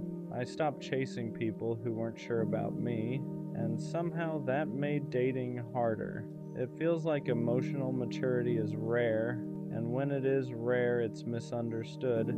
There's also the illusion of options. Social media makes it look like everyone is replaceable, like there's always someone better one swipe away. So instead of building through discomfort, people reset. Instead of communicating through confusion, people ghost. Instead of fixing, they upgrade. And that constant availability of more makes commitment feel fragile. Why work through something hard when you can just download someone new? It's a dangerous mindset, because real connection isn't built in perfect conditions. It's built through friction, through patience, through staying. But staying feels outdated, and that's what makes it feel rigged. I think the hardest part is trying to stay authentic in a system that rewards detachment. I don't want to pretend I don't care. I don't want to act busy to seem important. I don't want to withhold affection to build mystery, but I also don't want to keep feeling like the only one showing up fully, because over time, you start wondering if you need to adapt, if you need to become colder, more distant, more unpredictable, and that's scary because I don't want dating to change my character. I don't want to start playing games just because everyone else is. Dating feels rigged because effort isn't always matched. You can show up consistently and still get replaced. You can communicate clearly and still get ghosted. You can be loyal and still get cheated on. And after enough of that, it starts to feel pointless. Like, what's the reward for doing it right? Where's the payoff for emotional maturity? But maybe that's the wrong perspective. Maybe dating isn't rigged, maybe it's filtering. Maybe the people who run from consistency are showing you they aren't built for it. Maybe the ones who disappear at the first sign of depth were never ready for it. And maybe the frustration is proof that you've outgrown surface level connections. Still, it's tiring. Tiring to reintroduce yourself, tiring to explain your intentions, tiring to build from scratch, tiring to stay optimistic when patterns repeat, because every time something doesn't work out, you question yourself. Am I too much, too intense, too available, too honest? And when those questions stack up, dating stops feeling exciting. It starts feeling like a test you didn't study for. But here's something I'm starting to realize. The right person won't make dating feel like strategy. They won't reward detachment. They won't require you to care less to keep them interested. They won't need games to stay engaged. With the right person, effort won't feel like a disadvantage. It'll feel matched. And maybe that's rare, but rare doesn't mean impossible. It just means selective. Dating feels rigged when you're trying to build something real in a culture that normalizes temporary. But I refuse to downgrade my standards just to fit in. I refuse to act uninterested just to attract interest. I refuse to pretend I don't want something meaningful, because I do, and I'd rather struggle finding something real than succeed at something shallow. Dating feels rigged, but maybe it's only rigged for people who want depth, because depth requires patience, it requires alignment, it requires two people who are equally ready, and that combination isn't common. So maybe it's not rigged, maybe it's just rare, and rare takes time. I won't become colder just to win. I won't play detached just to feel chosen. I'll stay intentional, even if it means slower, because the right connection won't reward games, it'll reward honesty. And when that happens, dating won't feel rigged anymore. It'll finally feel aligned. I know hopeless romantic sounds naive to some people, like it means you don't understand how the world works, but that's not true. A hopeless romantic isn't someone who ignores reality. It's someone who sees it clearly and still chooses love anyway. It's knowing how badly love can hurt and still believing it's worth it. I don't believe in love because I think it's easy. I believe in it because I know how rare it is when it's real. Being a hopeless romantic means you don't just want someone, you want connection. You want the kind of love where attention doesn't wander, where effort isn't forced, where choosing each other feels natural, not strategic. You want late night talks that don't feel rushed, silence that feels comfortable, inside jokes no one else understands. You want to build a world with one person and let the rest fade into the background. And yeah, you know the risk. You know love can leave scars. You know it can change you. You know it can take pieces of you that don't come back the same. But being a hopeless romantic means you'd rather feel deeply than live safely. You don't want love that's casual. You don't want to act detached. You don't want to pretend you wouldn't be devastated to lose someone you care about. You want to care. You want to choose someone fully and mean it. No exits, no backups, no pretending you're less invested than you are. And that's what makes it hard sometimes, because the world rewards indifference. It praises being unbothered. It treats emotional distance like maturity. So when you show up soft, present, intentional, people call you too much, but you're not too much. You're just not built for shallow love. A hopeless romantic doesn't love this way because they're weak. They love this way because they're brave enough to risk being hurt for something that actually matters. You're not chasing a fantasy. You're chasing alignment, the kind of love that feels steady, not chaotic, intense but safe, deep but mutual. And even if it takes longer, even if you have to wait, even if you get hurt along the way, you don't regret loving like this, because a life without love feels smaller than a life with heartbreak. So no, you won't grow out of it. You won't harden. You won't stop wanting something real. You're a hopeless romantic because you refuse to let the world convince you that love should be shallow, casual, or disposable. And one day, someone will meet you in that same place. They won't laugh at your softness. They won't flinch at your depth. They won't ask you to tone it down. They'll recognize it, and that's when you'll realize you were never hopeless. You were just holding out for something worth believing in. Being a hopeless romantic doesn't mean you believe love will save you. It means you believe it's worth showing up for. It means you don't enter connections casually. You don't date out of boredom. You don't give your heart halfway just to say you tried. When you love, you mean it. You pay attention. You remember small things. You imagine futures without realizing you're doing it. Not because you're delusional, but because that's how your mind works. You see potential where others see risk, and you know that scares people. Some people love with limits, with conditions, with an exit already planned. You don't. You love with the intention to stay if it's right. That's why breakups hit you harder. That's why disappointment lingers longer. That's why you take time to heal. Because when you commit emotionally, you don't do it lightly. People tell you to protect your heart, to be less invested, to stop giving so much, but they don't understand. Loving deeply isn't something you can switch off. It's how you experience the world. You feel things fully. Music hits harder, memories stick longer, connection means more. And yes, that makes life heavier sometimes, but it also makes it meaningful. You don't want love that feels replaceable. You don't want someone who treats you like an option among many. You want to be chosen the same way you choose, intentionally, fully, without hesitation. And until that exists, you'd rather be alone than half present in something shallow. That's the part people miss. A hopeless romantic isn't desperate for love, they're selective.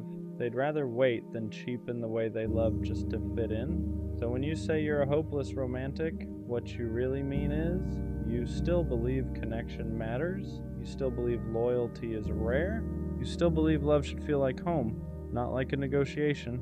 And even after heartbreak, after disappointment, after learning how badly love can hurt, you don't shut down, you slow down, you heal, you keep your heart intact, because the world already has enough people who don't care. What it doesn't have enough of are people willing to love honestly without pretending it's easy. And that's not weakness, that's conviction. Being a hopeless romantic isn't about expecting perfection. It's about refusing to treat love like something disposable. It's knowing that connection is rare and not watering it down just to seem unaffected. You don't fall for people easily, but when you do, it's intentional. You don't love out of loneliness, you love out of recognition.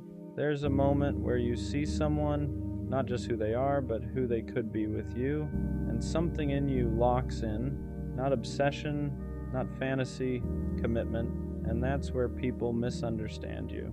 They think you're idealizing, they think you're rushing, they think you're setting yourself up to get hurt, but what they don't see is how much restraint it takes to love like this in a world that treats feelings like liabilities. You know how badly it can go.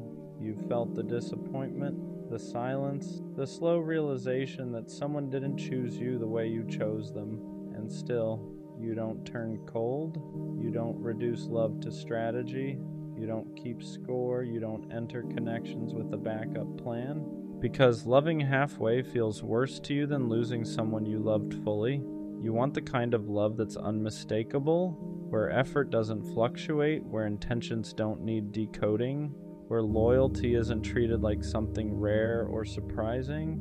You want love that's steady, Not loud, not chaotic, not anxiety disguised as excitement. Just real. And yes, that means you get hurt deeper, because when you love, you're all the way in. You don't protect yourself by caring less. You protect yourself by choosing carefully. That's the difference. A hopeless romantic isn't reckless. They're discerning. They'd rather be alone than share space with someone who makes them feel like they're asking for too much just by wanting honesty, effort, and presence. And if that means waiting longer, so be it. Because you're not waiting for attention. You're waiting for alignment. For someone who doesn't flinch at your depth, who doesn't joke about your softness, who doesn't need you to tone it down to make things easier. Someone who sees the way you love and says, good, I do too. So no, you won't stop being a hopeless romantic, not because you haven't learned, but because you've learned exactly what it costs and you've decided it's still worth it. Being a hopeless romantic means you don't know how to love a little. You either feel it or you don't. And when you feel it, it changes the way you move. You start noticing the small things, the way someone texts you when they're busy, the way they remember what you said weeks ago, the way they look at you when you're not trying, and you don't call that doing too much, you call that real. But the world tries to train that out of you. It tells you to be chill, to act like you don't care, to keep your feelings locked up until someone earns them. So you try to play that role, you try to be distant, try to be casual, try to treat love like it's just another thing, and it never works, because that's not who you are. You don't want a connection where you're constantly guessing. You don't want to be with someone who makes loyalty feel rare. You don't want a love that only shows up when it's convenient. You want the kind of love that feels chosen, not maybe, not we'll see, not I'm not sure, chosen. And sometimes that's what makes it lonely, because you keep meeting people who like the attention, but don't respect the intention. People who love the way you make them feel, but don't want to carry the responsibility of caring back. So you end up doing the hardest thing for someone like you. You walk away, not because you stopped loving, but because you finally realized love shouldn't require you to beg for consistency. A hopeless romantic doesn't stay where they're confused. They don't keep giving their heart to someone who treats it like something optional. They'd rather be alone than feel lonely next to someone, and that's not weakness, that's standards. Because if you love deeply, you have to protect that depth, not by becoming cold, but by becoming honest about what you need, and what you need is simple: presence, effort, loyalty, clarity. The kind of love that doesn't make you question yourself for wanting something real. What hurts the most as a hopeless romantic isn't rejection. It's realizing someone enjoyed being loved by you, but never intended to love you the same way. They liked the attention, the consistency, the way you showed up without hesitation, but when it came time to match that energy, to choose you with the same certainty, they hesitated, and that hesitation sticks with you because you don't love casually, you don't give pieces of yourself without meaning to. So when someone accepts your love without offering clarity in return, it feels like betrayal, even if they never promised anything. That's the quiet pain of being a hopeless romantic. You assume people love the way you do, with intention, with follow-through, with the understanding that feelings carry weight, and when they don't, you start questioning yourself. Am I asking for too much? Am I moving too fast? Am I wrong for wanting something solid? But the truth is, you weren't wrong. You were just loving someone who didn't have the same capacity. Some people like being cared for more than they like caring back. They want the benefits of your depth without the responsibility of meeting it, and learning that forces you to grow. Not by loving less, but by loving smarter. You start paying attention to actions, to consistency, to whether someone shows up when it's easy and when it's inconvenient.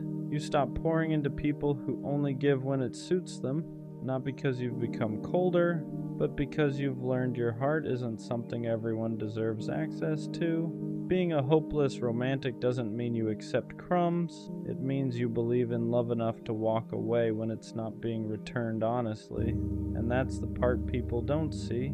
Your softness comes with strength. Your depth comes with discernment, because loving deeply also means knowing when to stop.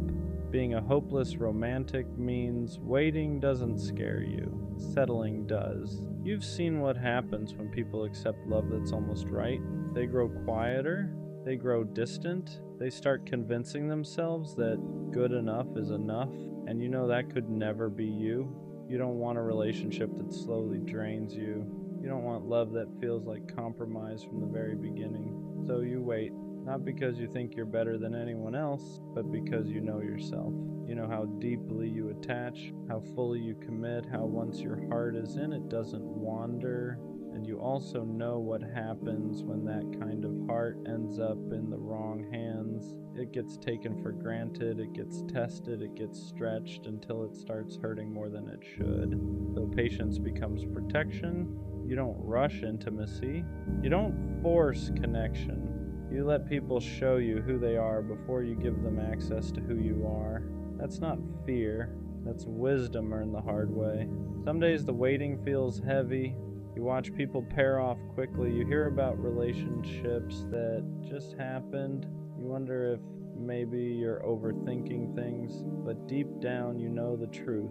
You're not waiting for attention. You're waiting for alignment, for someone who doesn't flinch when things get real, who doesn't pull back when feelings deepen, who doesn't treat commitment like a loss of freedom. You want someone who stays present, who chooses you clearly, who doesn't make you question whether you're asking for too much, because to you, love isn't supposed to feel confusing. It's supposed to feel steady, and until that exists, being alone is still better than being half-loved. That's the quiet strength of being a hopeless romantic. You don't chase, you don't beg, you don't lower your standards just to say you're not alone. You wait, not because you're hopeless, but because you believe the right love won't require you to betray yourself. People like you feel things more intensely, not because you're dramatic, but because you're present. When something matters to you, it doesn't sit quietly in the background, it moves through you, it stays with you. Love doesn't just pass through your life, it marks it.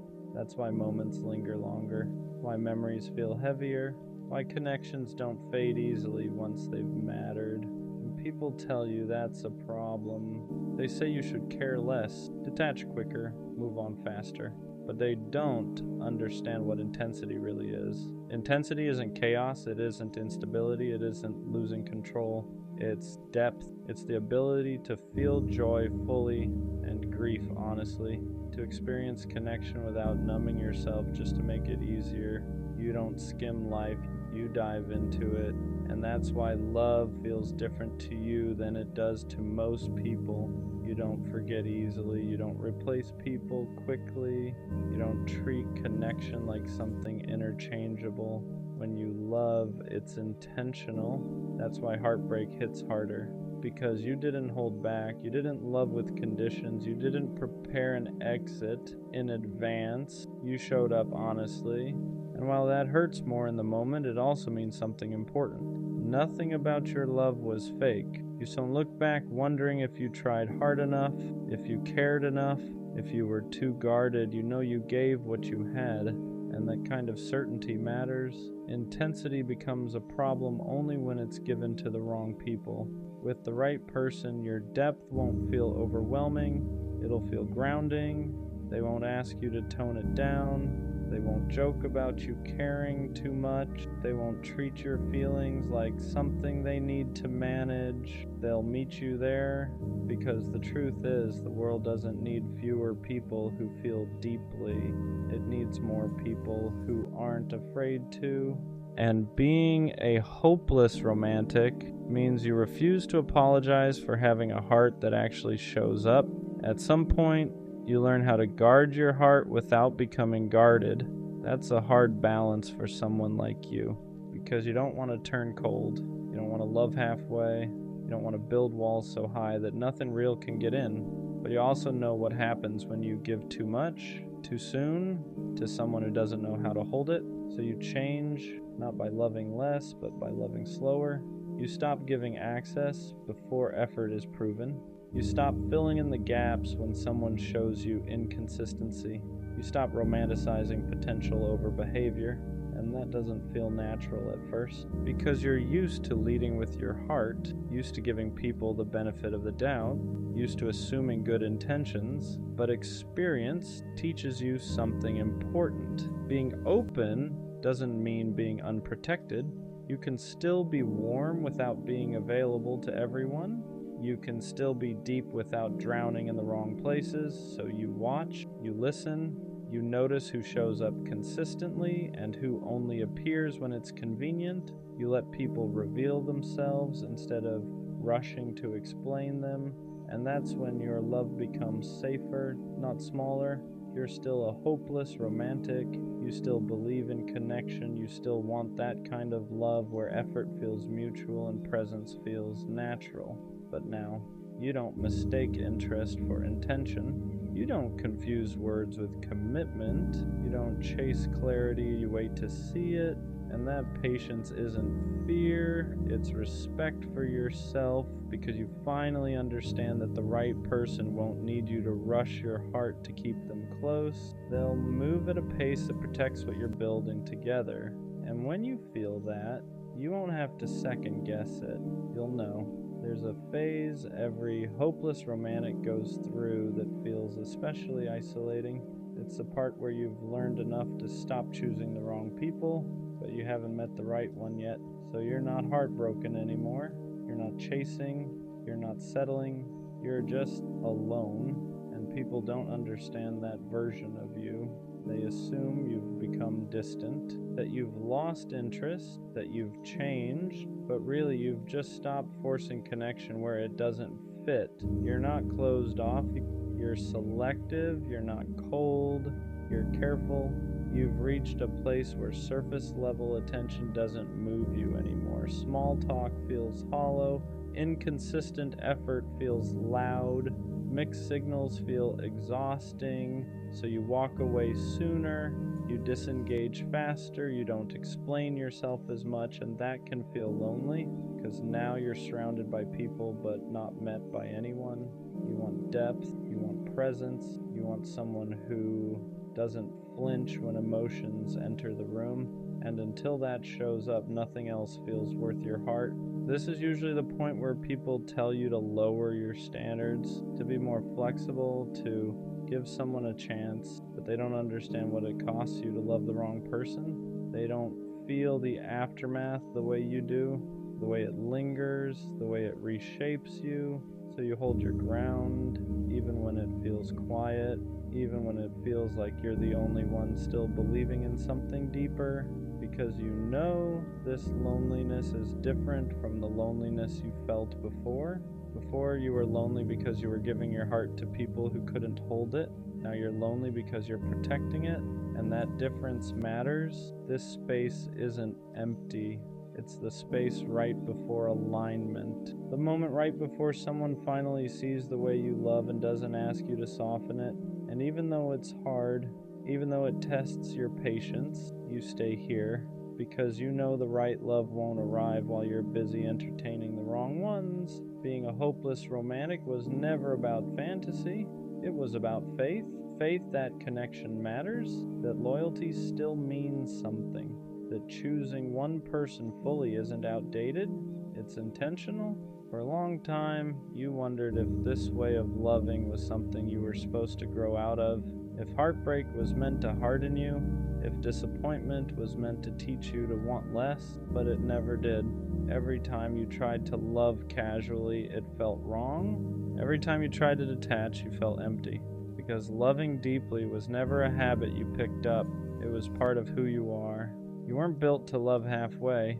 You weren't meant to treat people like options. You weren't meant to keep one foot out the door just in case. And yes, that made the journey harder. You felt things more intensely. You lost futures you had already imagined. You walked away from people you still cared about because they couldn't meet you where you stood. But none of that was wasted. Every disappointment refined you. Every heartbreak taught you discernment. Every lonely stretch strengthened your standards, not so you'd love less about it, but so you'd love right. Now you understand something clearly. Being a hopeless romantic doesn't mean you ignore reality. It means you face it and still refuse to settle. You don't want perfect love, you want present love. The kind that doesn't confuse you. The kind that doesn't require self-editing. The kind that chooses you with the same certainty you offer in return. And when that finally arrives, it won't feel overwhelming. It won't feel chaotic. It won't feel like something you have to chase. It'll feel calm, mutual, safe. You won't wonder where you stand. You won't question if you're asking for too much. You won't feel like you're loving harder than you're being loved. And in that moment, everything will make sense. All the waiting, all the walking away, all the times you chose being alone over being half-loved. You weren't too much. You were just ahead of your time in a world that forgot how to love with intention. So no, being a hopeless romantic isn't something you need to fix. It's something you protect, because when the right person finally meets you there, they won't try to change you. They'll recognize you. You'll realize you were never hopeless at all. You were just holding out for a love that was worthy of you. I don't ask for much. I don't need constant reassurance. I don't need public displays. I don't need dramatic promises, but sometimes I catch myself wondering, do you even love me? Or do you just love the role I play in your life? Because there's a difference. Loving someone means you care about their heart. Liking what they do for you means you care about their presence, and those are not the same thing.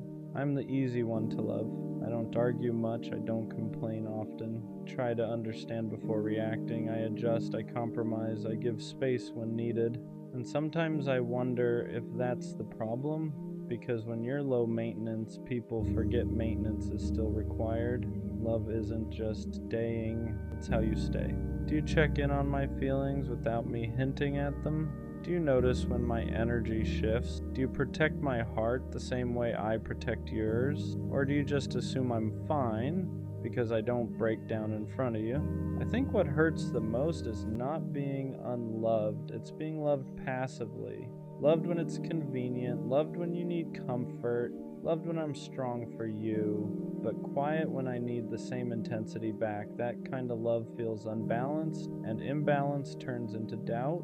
Sometimes I don't need more affection, I need clarity. Clarity in actions, clarity in effort, clarity in consistency.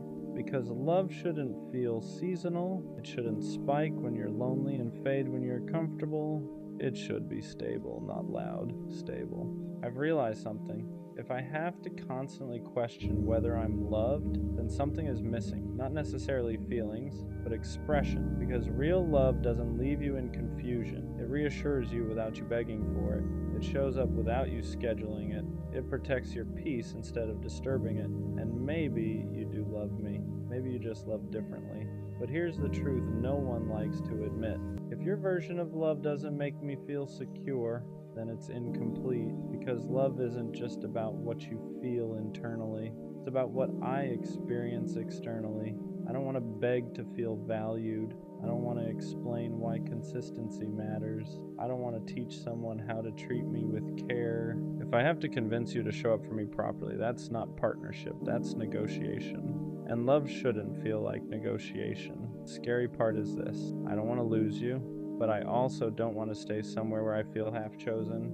Because half love is heavy, it keeps you close enough to hope but far enough to doubt, and doubt slowly eats at your confidence. So do you even love me?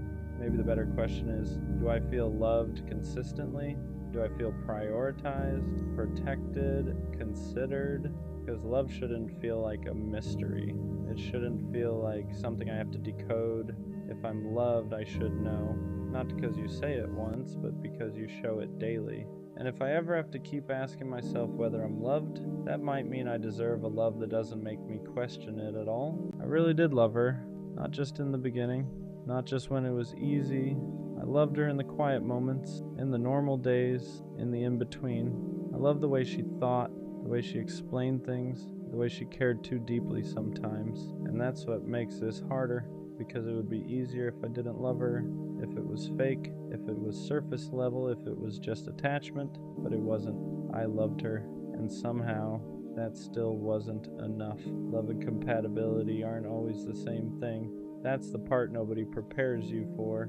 You can love someone deeply and and still not align long term. I loved her heart, her mind, her energy, but we handled conflict differently, we needed reassurance differently, we showed up differently under pressure, and love doesn't erase that. It doesn't magically fix timing issues, communication gaps, emotional readiness. You can love someone and still slowly grow apart.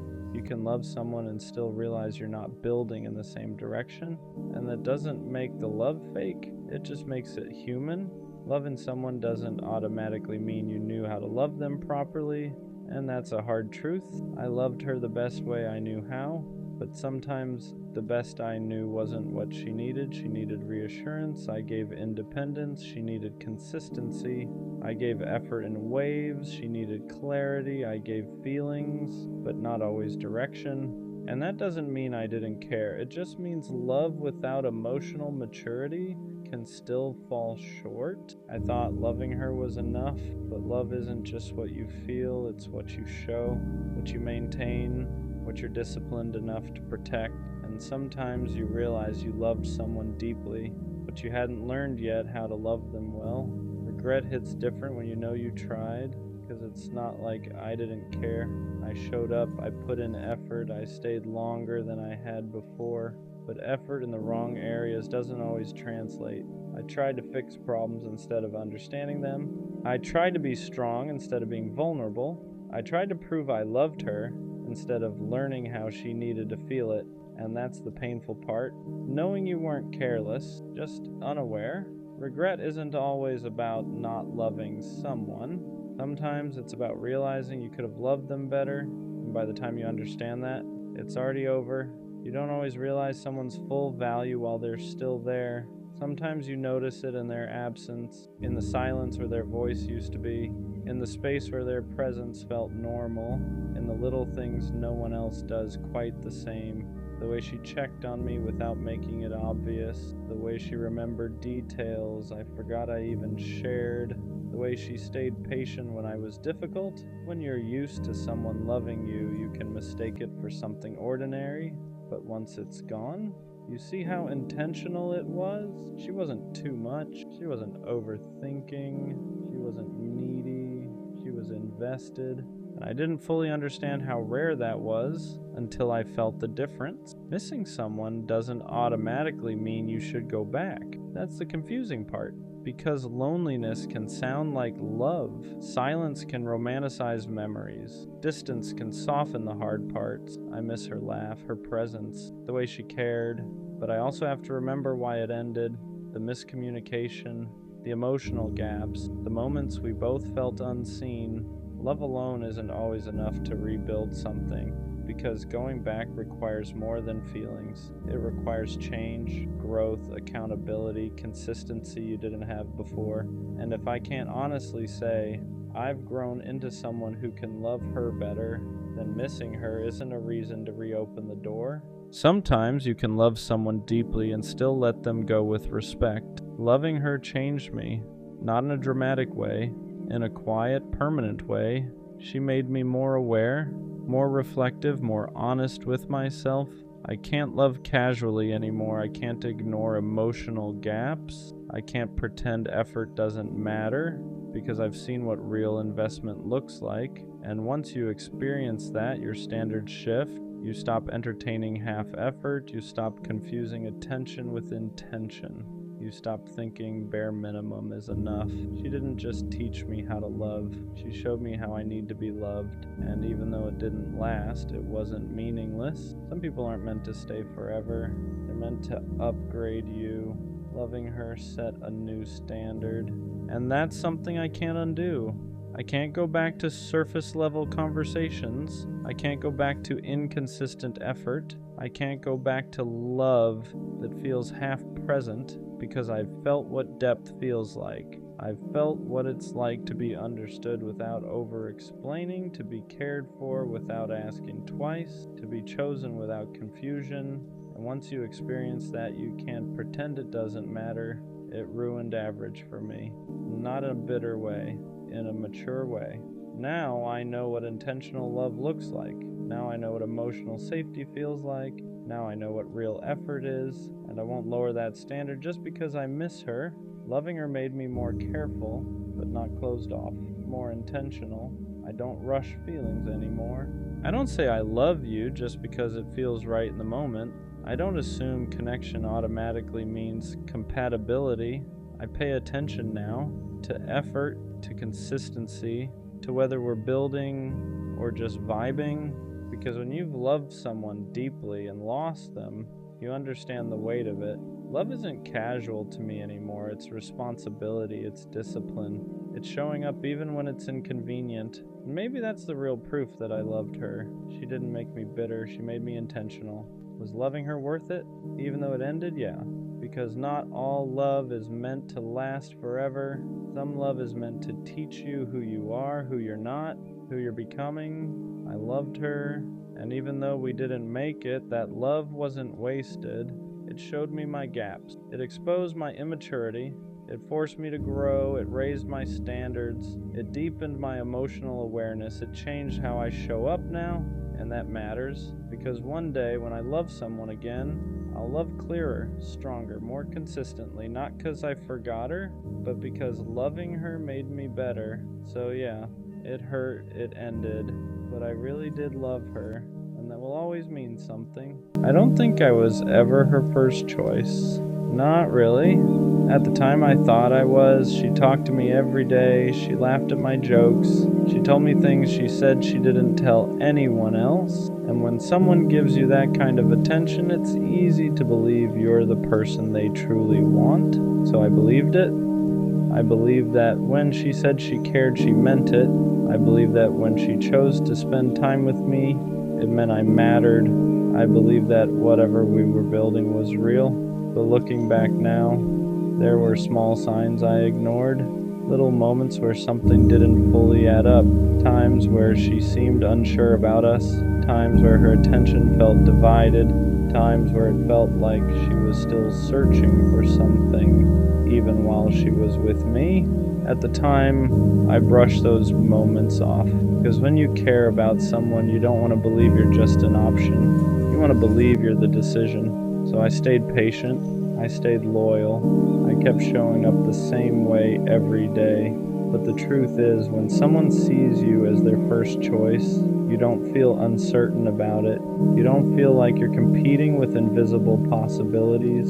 You don't feel like their attention could shift at any moment. Being someone's first choice feels stable, it feels clear, and what we had wasn't always clear. There were moments where it felt strong, but there were also moments where it felt like I was trying harder to keep the connection alive. Like I was the one holding the weight of something she wasn't fully sure about, and I didn't want to admit that to myself because nobody wants to believe they're someone's second option. But eventually the truth shows itself, not through words, through choices, and one day her choices made something very clear. I wasn't the person she truly wanted, I was the person she stayed with until someone else felt like a better direction. And that realization hurts in a way that's hard to explain, because it doesn't just break your heart, it makes you question every moment that came before it. Once the idea entered my head that I might not have been her first choice, it was impossible to ignore, because suddenly memories started looking different. Moments that once felt normal started carrying a different meaning. I remember the times she hesitated when talking about the future, the times she seemed distracted when we were together, the times where her energy felt slightly distant, even though she was right there in front of me. Back then I didn't question it too much. When you care about someone, you naturally assume the best about them. You assume the connection is mutual. You assume the effort you're putting in is being matched emotionally, but sometimes the truth sits quietly in the background while we convince ourselves everything is fine. And that's what it felt like when I started replaying those memories. Like the signs were always there, but I didn't want to see them. Because nobody wants to believe they're the backup plan. Nobody wants to believe they're the person someone stays with while they're still figuring out what they really want. But when someone truly sees you as their first choice, things feel different. There's clarity, there's certainty. You don't constantly feel like you have to prove why you deserve to be there. You don't feel like their attention might shift if the right opportunity appears. But with her, there were moments where I felt that uncertainty, and I kept pushing it away because admitting it would have meant admitting something painful, that maybe she cared about me, but not in the way I cared about her. And that's a difficult thing to face because it means the connection wasn't equal. One person was fully invested, the other person was still deciding. And when one person is deciding while the other person is committed, the balance is already off. You're building something with someone who hasn't fully chosen you yet, and eventually that imbalance reveals itself, not through arguments, not through dramatic moments, through decisions, and decisions don't lie. One day, her decision made something very clear to me.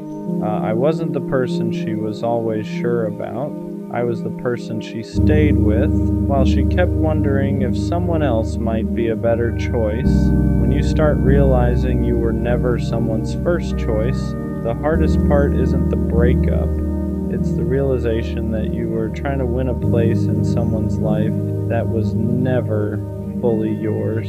Because when someone truly chooses you, you don't feel like you're competing with invisible options.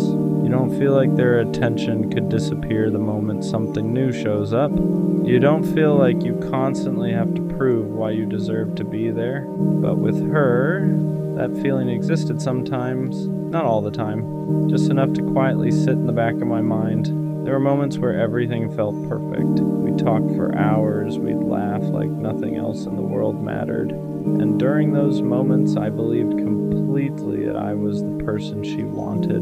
But then there were other moments where she seemed unsure, moments where her energy changed, moments where I felt like I was the one holding the connection together. And the strange thing about being someone's second option is this: they can still care about you, they can still enjoy your company, they can still appreciate what you bring into their life, but deep down, there's a part of them that hasn't fully committed, a part of them that's still wondering, still looking, still asking themselves if there's something else out there that fits them better.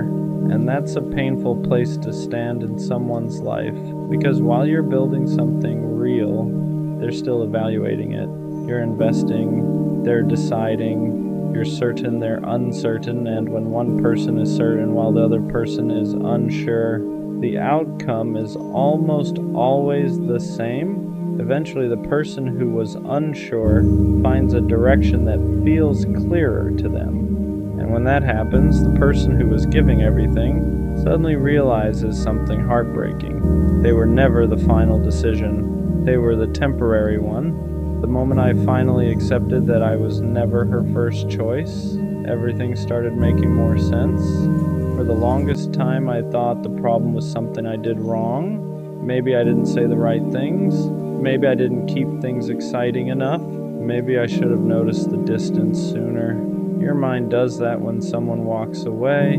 It starts searching for mistakes you could fix. Because if there's a mistake, then maybe there was a way to save it. But the more I thought about it, the more I realized something uncomfortable. I wasn't losing because I failed.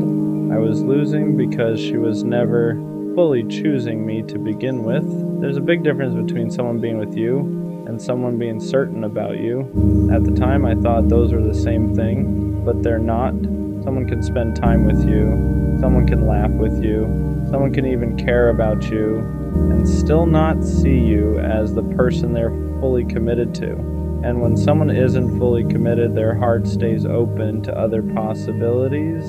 That's where the uncertainty comes from. That's why the energy sometimes feels inconsistent. That's why you occasionally feel like you're trying harder than they are, because deep down one person is already sure and the other person is still deciding. And when someone is still deciding, the moment another option appears, everything shifts, not because you suddenly became less valuable, but because they were never finished searching. Looking back, that's what hurts the most. Not that she left, but that I gave my loyalty to someone who was still questioning if I was the person they really wanted, because loyalty only feels safe when it's mutual, when both people are standing in the same place emotionally, when both people have already decided this is the person I'm choosing. But that's not what we had. I had already chosen her. She was still deciding if she should choose me, and eventually, she didn't. After that realization hit me that I was never really her first choice, something inside me shifted. At first it felt humiliating, because nobody wants to admit they were standing in someone's life as a possibility instead of a priority. You start thinking about all the effort you gave, all the time you invested, all the patience you showed, all the loyalty you carried for someone who wasn't standing on the same level of certainty. And the painful part is this: while I was building something solid in my mind, she was still deciding whether she wanted to stay. That imbalance is invisible when you're inside the relationship, because when you love someone, you assume the feeling is mutual. You assume they're just as sure as you are. But certainty has a different energy. When someone is sure about you, there's no hesitation, no distance, no quiet sense that you're being evaluated. They don't keep looking around. They don't keep wondering if something better might appear. They simply choose you, and they keep choosing you. Looking back now, I can see the difference where, with her, there were moments where everything felt strong, but there were also moments where it felt like she was slightly pulling away. Moments where the connection felt uneven. Moments where it felt like I was trying to hold something steady while she was still questioning it. At the time, I thought those moments were temporary. I thought if I stayed patient, if I kept showing up the same way, eventually she would feel as certain as I did. But certainty doesn't grow out of pressure, it grows out of genuine alignment. And if someone doesn't feel that alignment, no amount of loyalty can force it. That's the truth I had to accept. She didn't leave because I failed. She left because she was never completely convinced that I was the person she wanted to build her future with. And that realization hurts in a very specific way, because it makes you feel like you were standing in someone's life waiting to be chosen, while they were quietly considering someone else. The hardest part about realizing you were never someone's first choice isn't just the heartbreak, it's the way it makes you question your own judgment.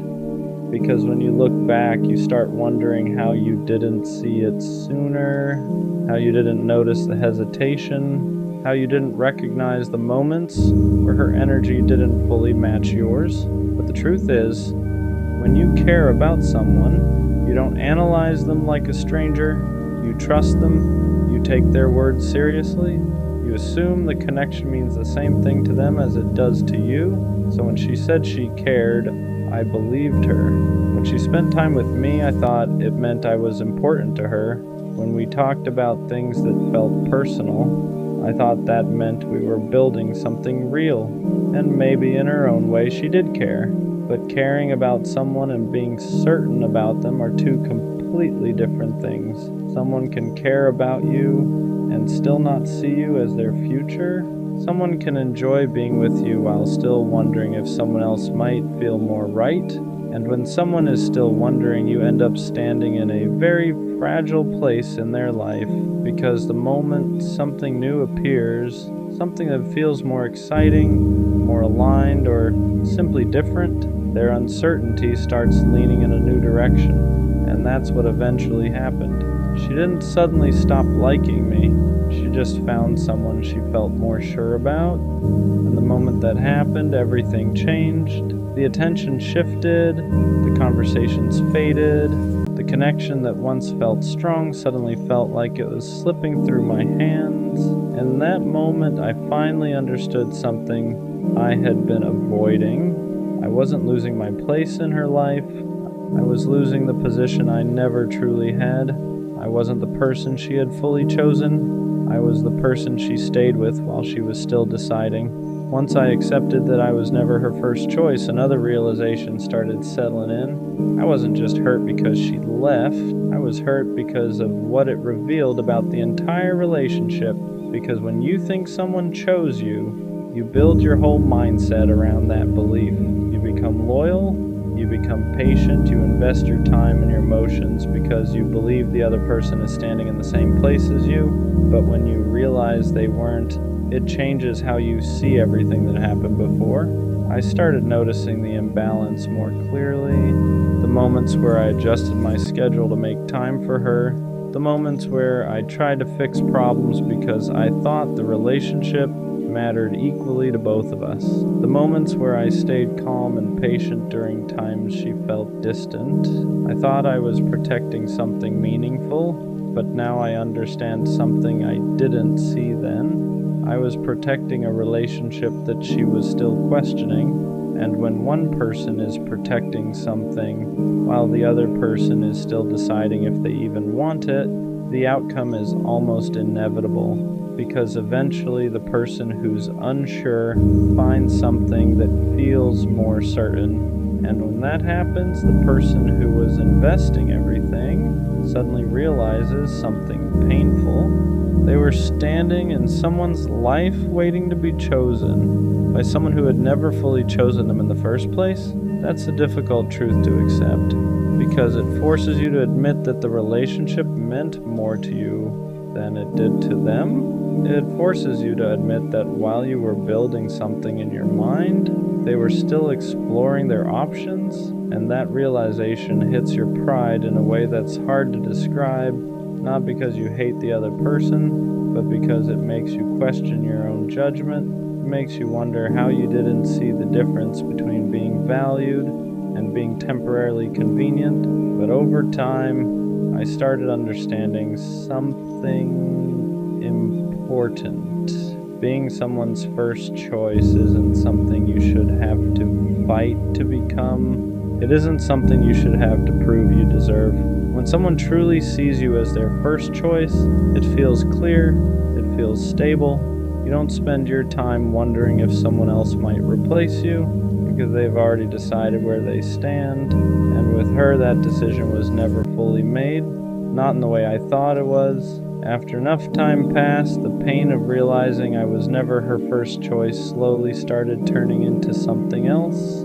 Clarity, because once the emotions settle down, you begin seeing the relationship without the illusion you had while you were inside it. When I was with her, I kept thinking that if I just stayed loyal enough, patient enough, supportive enough, eventually she would see that I was the right person. I thought certainty was something that would grow over time. But real certainty doesn't need to be convinced, it doesn't need to be proven. When someone truly sees you as their first choice, they don't hesitate. They don't keep looking around. They don't treat you like a possibility they're still evaluating. They choose you, and that choice feels obvious. Looking back, I realized I spent a lot of time trying to earn a position that should have been natural. Trying harder, showing more patience, giving more understanding whenever things felt off, and at the time I thought that effort meant I was being strong, but now I understand something I didn't see before. You shouldn't have to fight to become someone's first choice. If someone truly values you, you won't feel like you're constantly proving your worth. You won't feel like your place in their life is temporary. You won't feel like their attention could shift the moment something new appears with the right person. That kind of uncertainty doesn't exist, and realizing that changed the way I looked at the whole situation, because for a long time I thought losing her meant I lost something important, but the truth is I lost a position that was never fully secure to begin with. I was trying to build a future with someone who had never fully decided that I was the person they wanted to build it with. And once you see that clearly, the pain starts losing its power, because you realize something important. You didn't lose someone who was fully committed to you. You lost someone who was still searching. Once I finally accepted that I was never her first choice, something unexpected happened. the story in my head started changing. For a long time, I looked at the situation like I had lost something valuable, like someone had taken my place, like I had somehow been replaced by someone better. But when you step back from the emotion and really look at the situation, you start realizing something different. I wasn't replaced, I was simply standing in a place that was never fully mine. Because when someone truly sees you as their first choice, there isn't a long period of hesitation. There isn't a constant feeling that something might change. There isn't a quiet sense that they're still evaluating their options. When someone knows they want you, the energy feels different. It feels stable. It feels certain. You don't spend your time wondering where you stand. You already know. And the truth is, with her, I never fully had that certainty. There were moments where it felt strong, moments where the connection felt real, but there were also moments where something felt slightly off, moments where I felt like I was trying harder to hold things together, moments where it felt like she was still deciding how much of herself she wanted to give.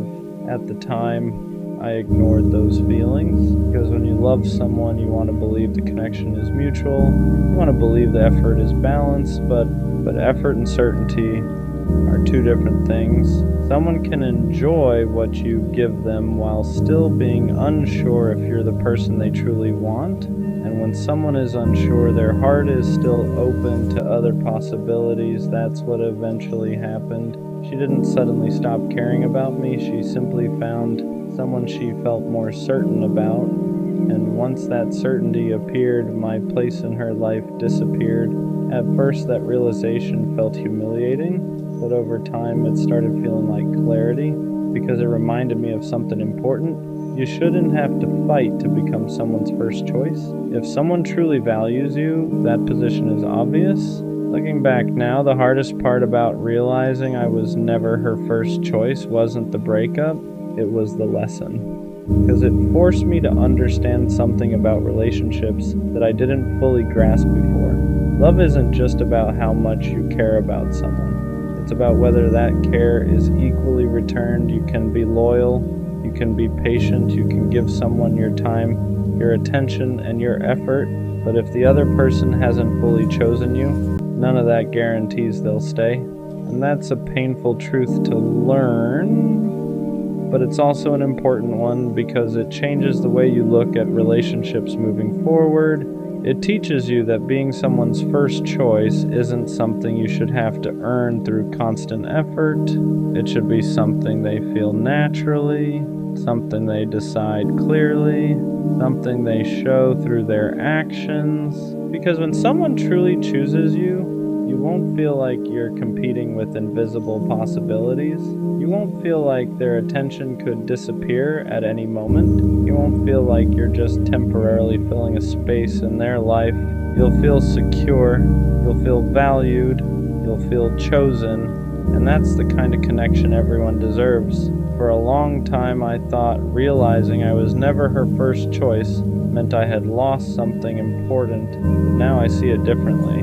What I actually lost was a situation where I was giving my loyalty to someone who had never fully decided they wanted it, and losing that isn't a failure, it's a redirection. Because one day I'll meet someone who doesn't hesitate, someone who doesn't keep looking for alternatives, someone who doesn't treat my presence like something temporary, someone who chooses me without needing time to decide. And when that happens, the difference will be obvious. Because for the first time, I won't feel like I'm trying to become someone's first choice.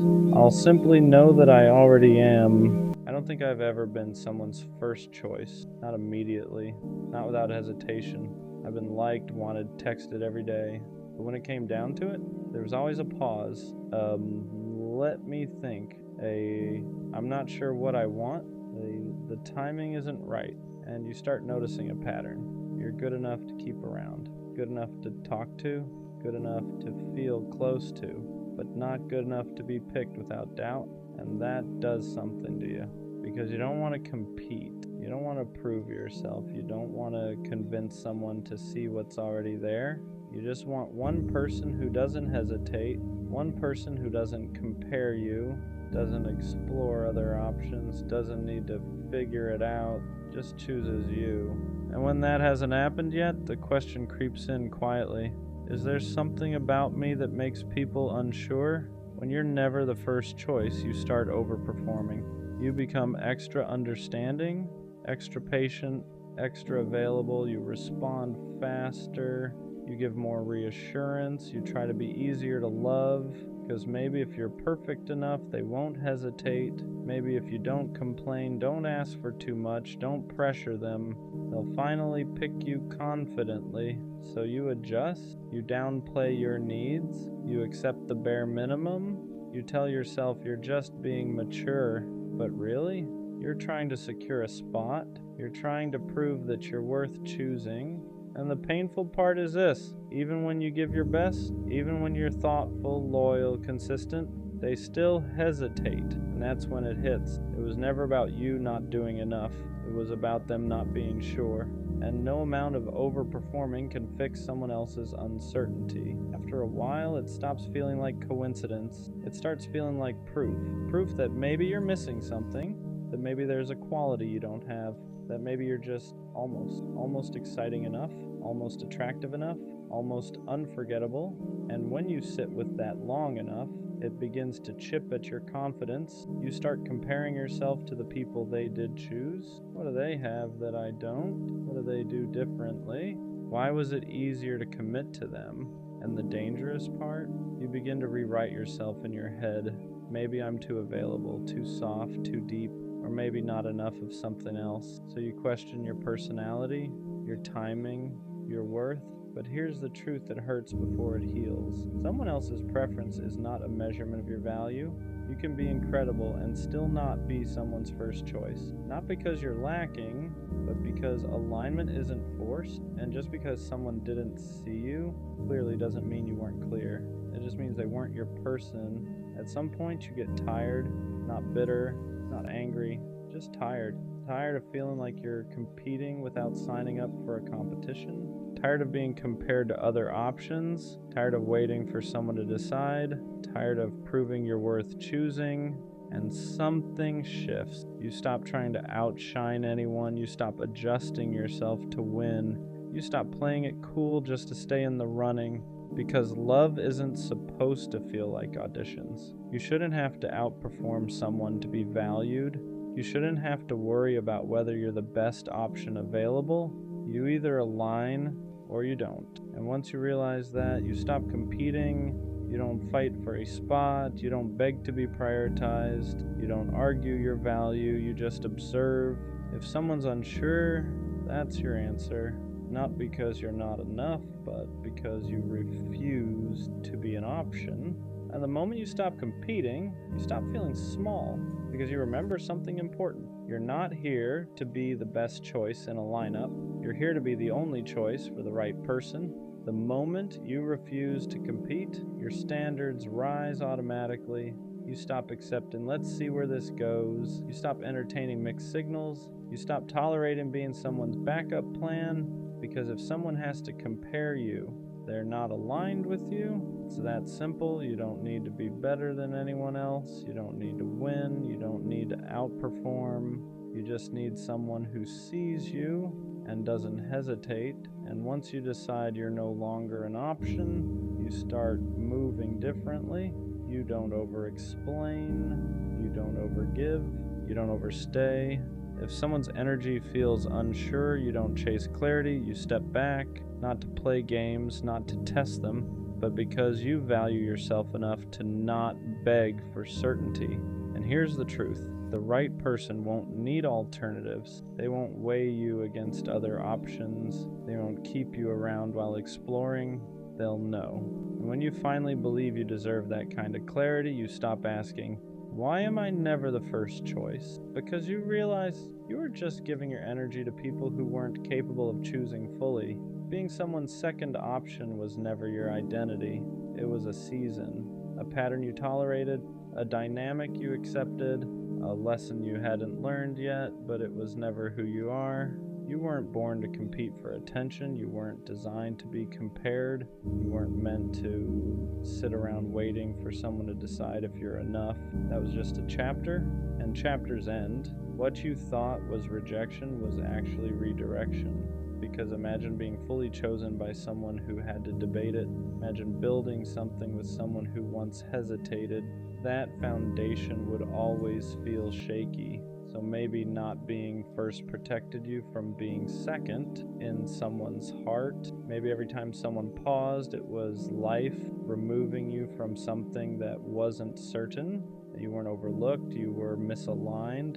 And misalignment isn't failure, it's filtering. You're not destined to be the second option.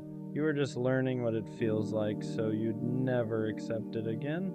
Everything changes when you stop identifying as the almost. You stop saying, this always happens to me.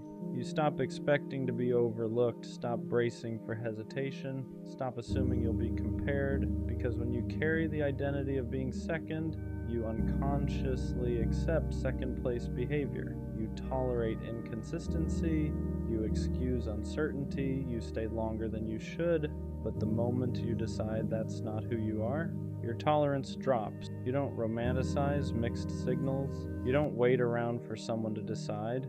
You don't attach yourself to potential. You start moving like someone who expects clarity, and that energy is different. You ask direct questions. You communicate directly. You walk away directly, not because you're cold, because you're done being confused. You're not almost. You're not maybe. You're not will see. You're either fully chosen or you're unavailable. And once you internalize that, the pattern breaks because you no longer accept roles that don't fit you. Being someone's first choice starts with being confident enough to walk away. Because if you're afraid to lose them, you'll accept almost. You'll accept, I'm not ready. You'll accept, I need time. You'll accept being kept around while they figure it out. Not because you're weak, but because you don't want to lose the connection. But here's the shift. The moment you realize you're okay walking away, you stop settling for hesitation. You stop clinging to potential. You stop negotiating your worth. You stop staying where you feel unsure. And that energy changes everything. You don't threaten to leave. You don't play games. You just won't stay where you're not certain. And when someone feels that, they either step up or they step out. Both are clarity, because being someone's first choice isn't about demanding it. It's about being willing to lose anything that doesn't offer it. And once you're strong enough to walk away from confusion, you stop ending up in it. The right person won't make you question your position. You won't have to decode their text. You won't have to wonder where you stand. You won't have to compete with silence. When someone is sure about you, it shows in consistency, in effort, in how they talk about you, in how they prioritize you. There's no gray area, and that's what you've been missing. Not love, not attraction, not chemistry, clarity. Because every time you felt like you weren't the first choice, it wasn't because you lacked something, it was because the situation lacked certainty. The right connection won't feel like a tryout. It won't feel like you're waiting for results. It won't feel like you're one option among many. It will feel stable, secure, intentional. And when you experience that, you'll realize something important. You were never asking for too much. You were just asking the wrong people. So why was I never the first choice? The truth, because I was entertaining people who weren't capable of choosing fully. It was never about my worth, never about me lacking something, never about me being second best. It was about alignment. I was trying to be first in rooms where I was only an option. And once I stopped accepting that role, everything changed. I don't compete anymore. I don't overperform. I don't wait to be picked. If someone hesitates, I step back. If someone compares, I remove myself. If someone isn't sure, I let them find certainty somewhere else. Because I finally understand something. The right person won't struggle to choose me. They won't need alternatives. They won't need time to decide if I'm enough. They won't treat me like a possibility. They'll treat me like a decision. And until that shows up, I'm not missing out. I'm filtering. So I'm done asking, why am I never the first choice? Now the question is simpler. if I'm not your first choice, why are you still an option for me?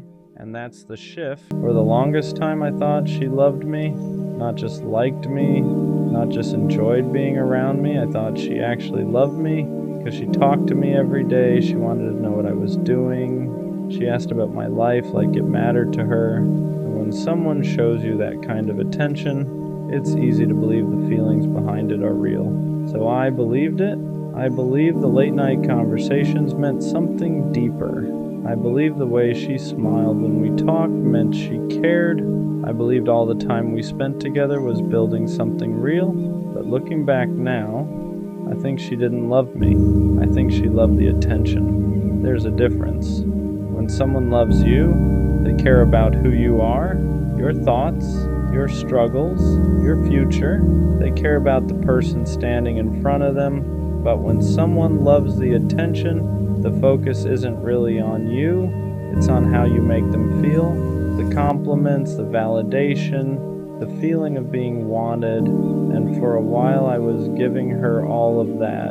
I was the person who always answered, the person who always listened, the person who always showed up when she needed someone to talk to. And I thought that meant I mattered to her, but eventually I started noticing something strange. Whenever I pulled back, she suddenly came closer. Whenever I stopped giving her attention, she started reaching out again. Not because she missed me, but because she missed the way I made her feel. And that's when something started becoming clear. Maybe she didn't love me the way I thought she did. Maybe she just loved having someone who cared about her that much. Once that thought entered my head, that maybe she didn't love me, maybe she just loved the attention, I started seeing things differently. Moments that once felt meaningful started feeling different. I remembered how often she reached out when she was bored, when she had nothing going on, when she needed someone to talk to. And every time I was there, answering her messages, listening to her problems, giving her reassurance whenever she doubted herself. At the time, I thought that's what love looked like. Two people being there for each other. But when I really looked at it honestly, something felt uneven. Because when she needed attention, I was always available. But when I needed support, it didn't always feel the same. Sometimes she would disappear. Sometimes the conversation would suddenly end. Sometimes it felt like the connection only existed when she was the one who needed it. And that's when a difficult question started forming in my mind. Was she actually interested in me? Or was she interested in the way I made her feel about herself? Because attention can be addictive. When someone constantly reminds you that you're special, that you're wanted, that someone cares deeply about you, it feels good. Really good. And some people don't fall in love with the person giving them that feeling. They fall in love with the feeling itself, the validation, the reassurance, the comfort of knowing someone is always there. And I think that's what I was to her. Not a partner, not someone she truly wanted to build something with, but someone who gave her a constant source of emotional attention. And the moment I started seeing that pattern, everything began to make more sense. The more I thought about it, the more patterns started standing out.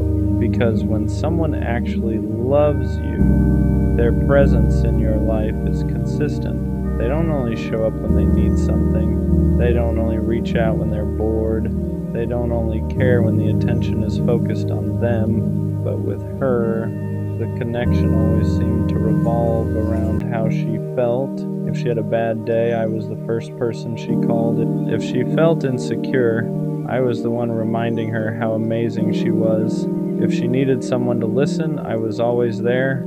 And at the time I thought that meant I was important to her, but eventually I noticed something uncomfortable. When I had a bad day, she wasn't always there the same way. When I needed reassurance, the conversation would shift quickly. When I tried to open up about my own struggles, it didn't always hold her attention for long, and that's when it started feeling like the relationship wasn't built around us. It was built around her receiving and me giving, and the scary part about that kind of dynamic is you don't notice it right away.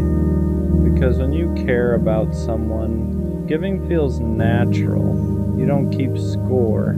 You don't measure every moment of effort. You just show up because you believe the connection matters, but slowly you start realizing something. You're the one holding most of the emotional weight.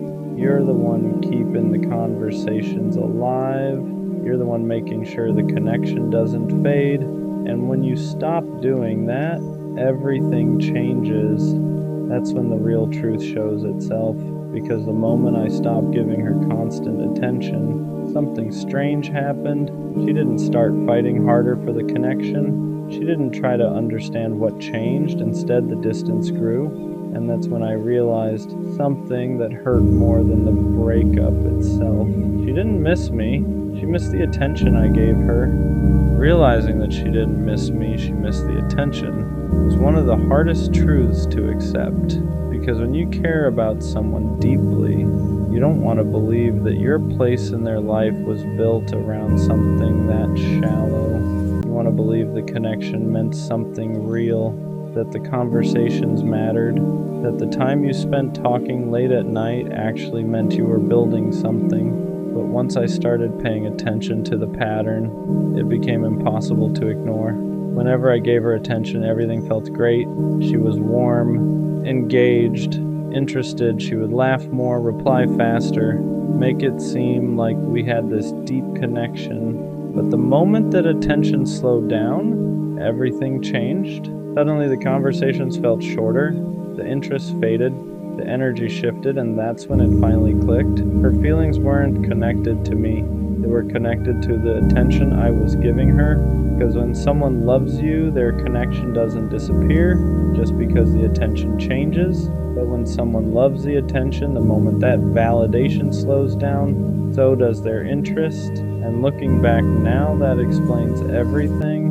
Why she would suddenly become distant, why she would come back the moment I stopped reaching out, why the connection always felt strongest when I was the one giving the most. It wasn't love, it was validation, and I was the person supplying it. Once I finally understood that she loved the attention more than she loved me, a lot of things started making sense. For the longest time, I kept wondering why the connection always felt unstable, why some days she seemed completely invested, and other days she felt distant, why the energy between us depended so heavily on how much I was giving. At the time, I thought that was normal. I thought relationships just had ups and downs. But there's a difference between normal ups and downs and a connection that only exists when one person is constantly feeding it. And that's what this was. Whenever I was fully present, texting first, asking about her day, complimenting her, showing that I cared, everything felt good between us. But when I pulled back even slightly, the dynamic changed immediately. The warmth disappeared, the conversation slowed down, and the connection that once felt so strong suddenly felt fragile. That's when it became impossible to ignore what was really happening. Because love doesn't disappear just because attention shifts for a moment, but validation does. Validation needs constant reinforcement. It needs someone to keep providing that feeling of being admired and wanted. And once that source slows down, the person who depended on it starts looking for it somewhere else. That's when I realized something that hurt more than I expected. I wasn't the person she loved. I was the person who made her feel important. And once you realize that difference, you start understanding the relationship in a completely different way. Once that realization settled in, that she loved the attention more than she loved me, something inside me started shifting. At first it hurt more, because it meant all the things I thought were meaningful might not have meant the same thing to her. All those long conversations, all the moments where she told me things she said she didn't tell anyone else, all the times she said she appreciated having me in her life.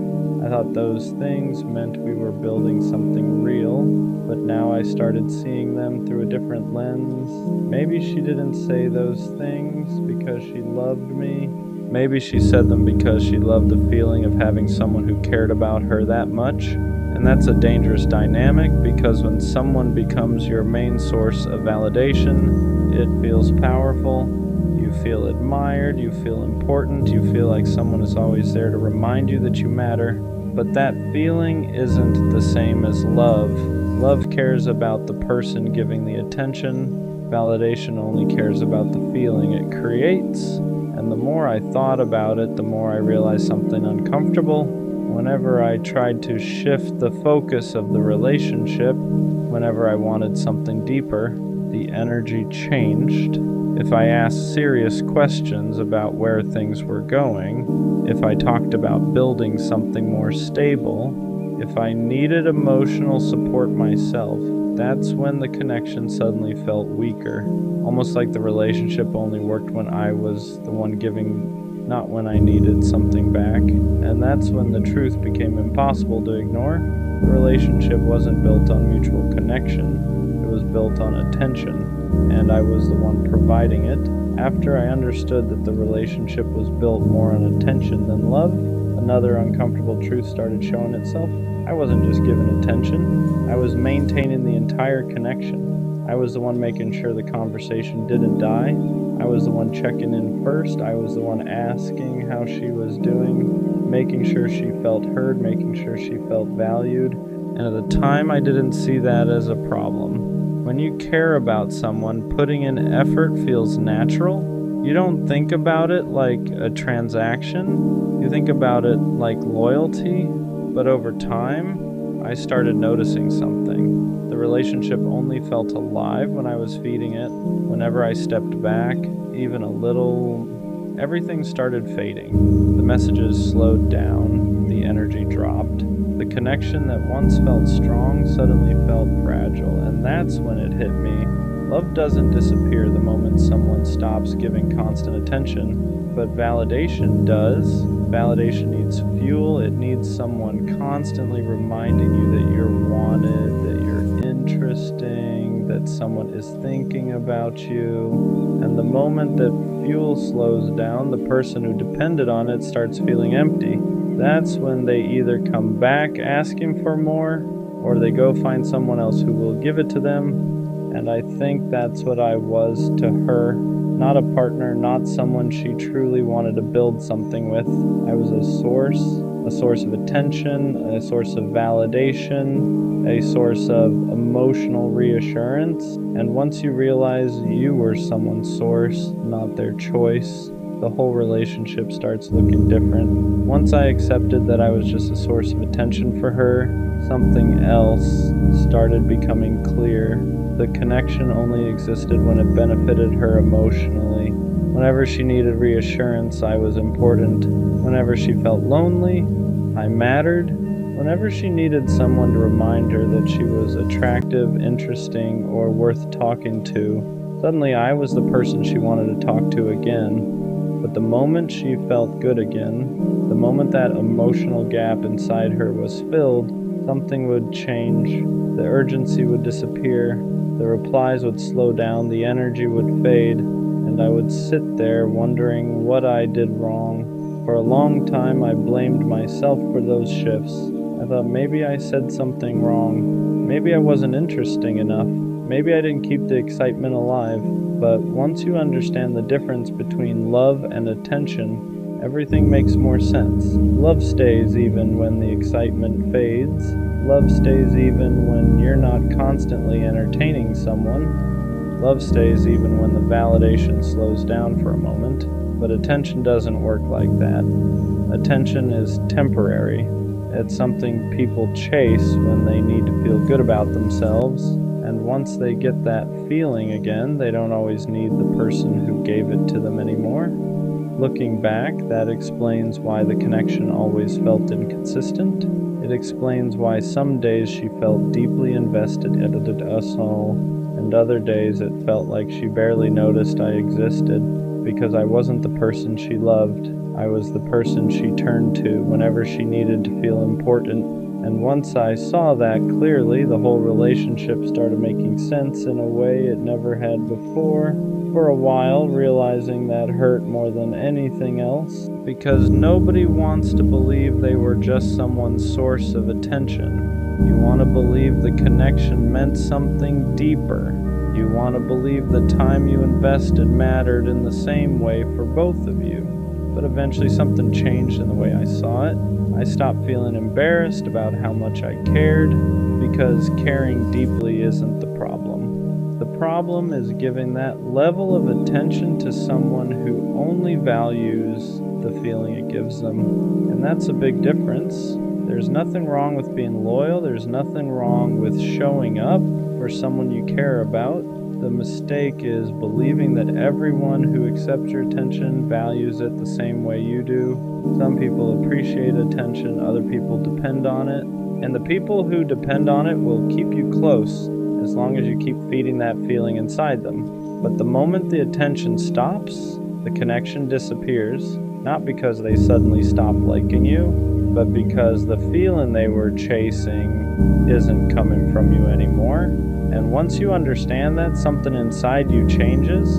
You stop chasing people who only show up when they need something. You stop investing in connections that only exist when you're the one giving, because you realize something important. You deserve someone who values you, not just the attention you give them. Looking back now, I don't think she loved me, but I also don't think she was pretending the whole time. I think she genuinely liked how I made her feel. She liked the attention. She liked the reassurance. She liked having someone who consistently reminded her that she mattered. And for a while, that was enough to keep the connection alive.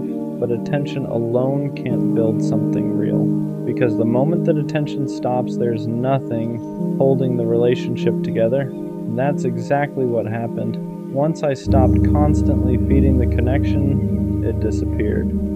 At first, that felt like rejection, but now I see it differently. It wasn't rejection, it was clarity, because it showed me the difference between someone who loves you and someone who only loves the feeling you give them. And once you see that difference clearly, you stop blaming yourself for the way things ended. You realize you weren't losing someone who truly valued you. You were losing someone who valued what you provided. And that's not the kind of connection worth holding on to. One day I'll meet someone who doesn't just enjoy the attention I give them. Someone who actually cares about the person giving it. Someone who chooses me even when the excitement fades. Someone who values the connection, not just the validation. And when that happens, I won't feel like I'm constantly proving my worth, because the right person doesn't stay for the attention, they stay for you. There wasn't a big moment, no argument, no dramatic ending, no clear, this is over. That's what made it worse, because the moment I realized she stopped loving me was quiet. It was in the way she talked to me, the way her voice didn't carry the same feeling anymore, the way everything sounded the same but felt different. And that's when it hit me. Nothing happened, but everything changed.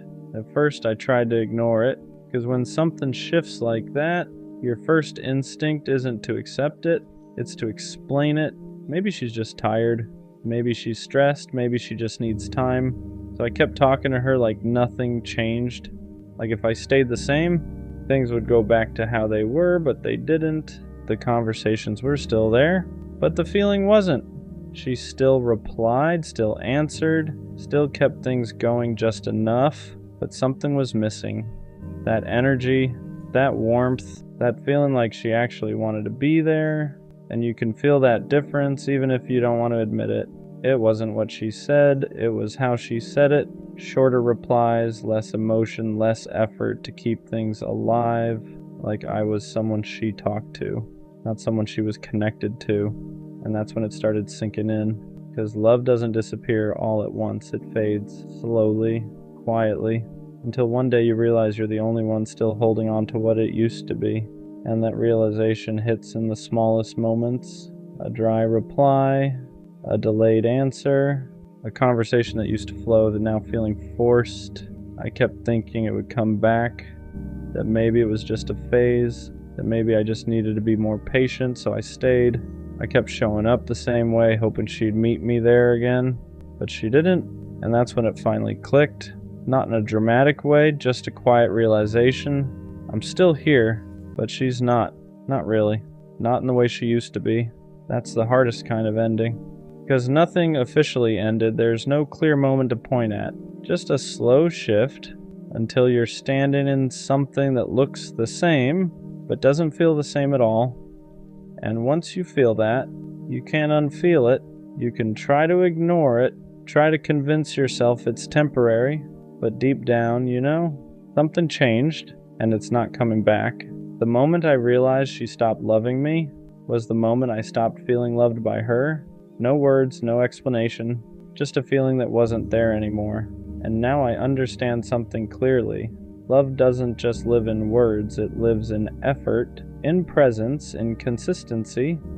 And when those disappear, the feeling follows. That was the moment, not loud, not obvious, just real. Sometimes I don't question whether I love people.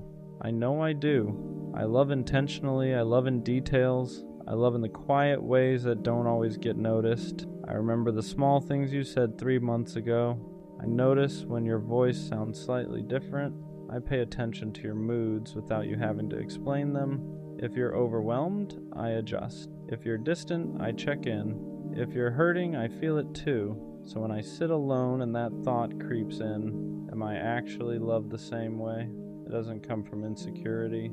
It comes from imbalance, because loving someone isn't hard for me, but feeling consistently loved back, that's where it gets complicated. There's a difference between being wanted and being valued, between being chosen and being considered, between someone enjoying your presence and someone protecting your heart. And sometimes I can't tell which one I am. Am I loved, or am I just convenient? Am I loved, or am I just consistent? Am I loved, or am I just the safe option, the stable one, the reliable one, the one who won't leave easily? Because people say I love you all the time, but love isn't proven in the words, it's proven in patterns. Do you show up the same way on random days, not just when you're lonely?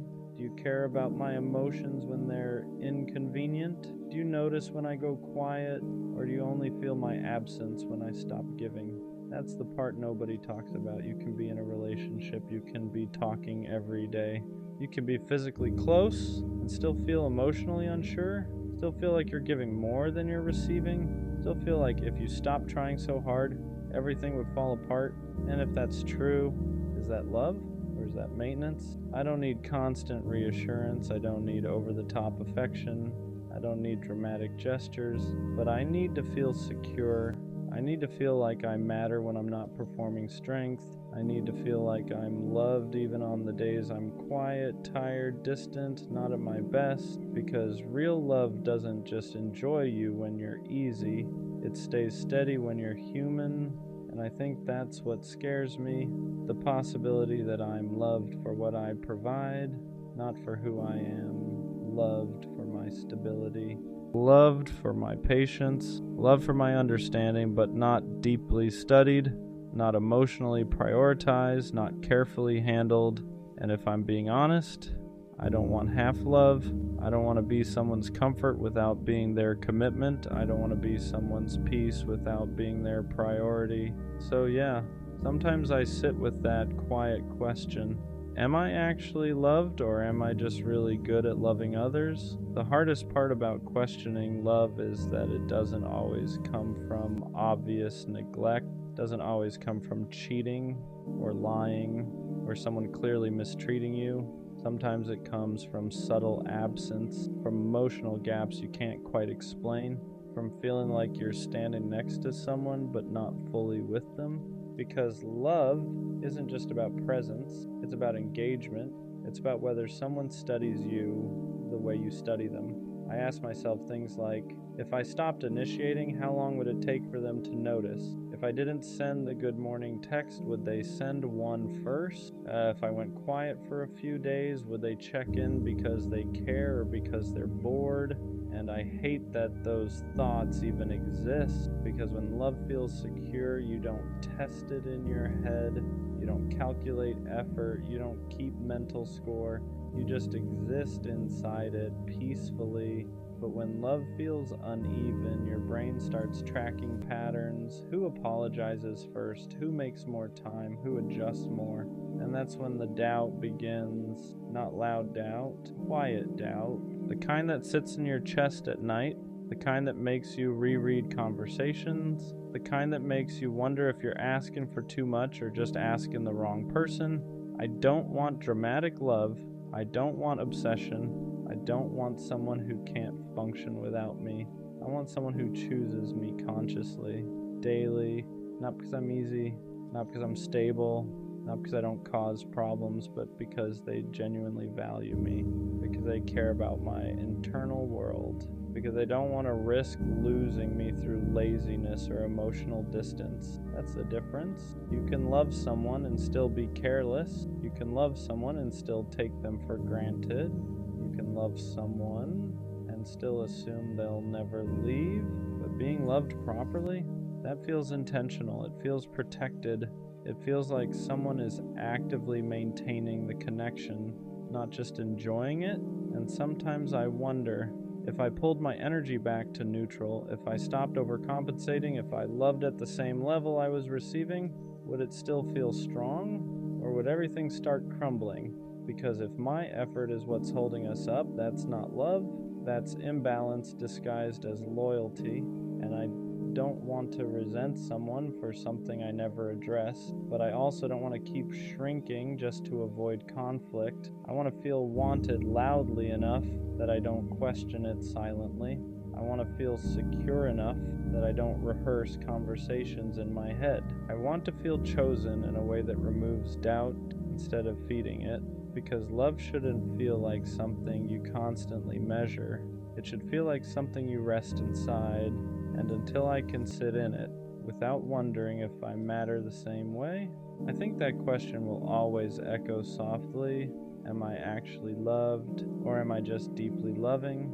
I think what makes this question heavy is that I don't doubt your feelings. I doubt your effort because feelings are invisible. Effort isn't. You can tell me you love me, you can say it in the right tone, you can even mean it. But love that isn't maintained eventually feels like memory, and I don't want to live off potential. I don't want to survive off they care, they're just bad at showing it. Because if I can show it, if I can adjust, if I can communicate clearly, why does it feel like I'm the one stretching more? That's where the exhaustion comes in, not from loving you, from overcompensating for the space you leave.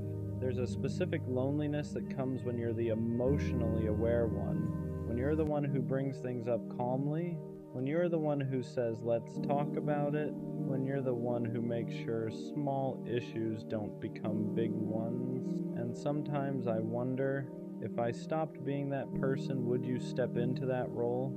Or would we slowly drift because I stopped carrying the emotional weight? That's not partnership, that's imbalance. And imbalance slowly turns love into doubt. I don't need perfection. I need reciprocity. I need to feel like if I fall apart, you won't just watch. I need to feel like if I go quiet, you'll notice. I need to feel like if I stop being strong for a moment, you won't become distant. Because love isn't just about who stays when it's easy. It's about who leans in when things feel uncomfortable. And sometimes I don't feel leaned into, I feel leaned on. And there's a difference. I don't want to be your emotional safety net without you being mine. I don't want to be the consistent one while wondering if I'm consistently valued. And maybe you do love me, but if I constantly have to question it, then something about the way it's being expressed isn't landing. Because real love doesn't eliminate all fear, but it does eliminate constant uncertainty. It doesn't make you feel like you're negotiating your worth. It makes you feel secure enough to stop asking yourself if you matter. And until I can sit in this without quietly measuring effort, without wondering if I'm too much, without shrinking my needs to maintain peace, that question will stay in the back of my mind. Am I actually loved, or am I just deeply convenient? I think the real fear isn't that you don't love me, it's that you love me comfortably. There's a difference. Comfortable love is quiet. It assumes. It relaxes a little too much. It stops trying as hard because it believes I'm not going anywhere. And maybe I won't.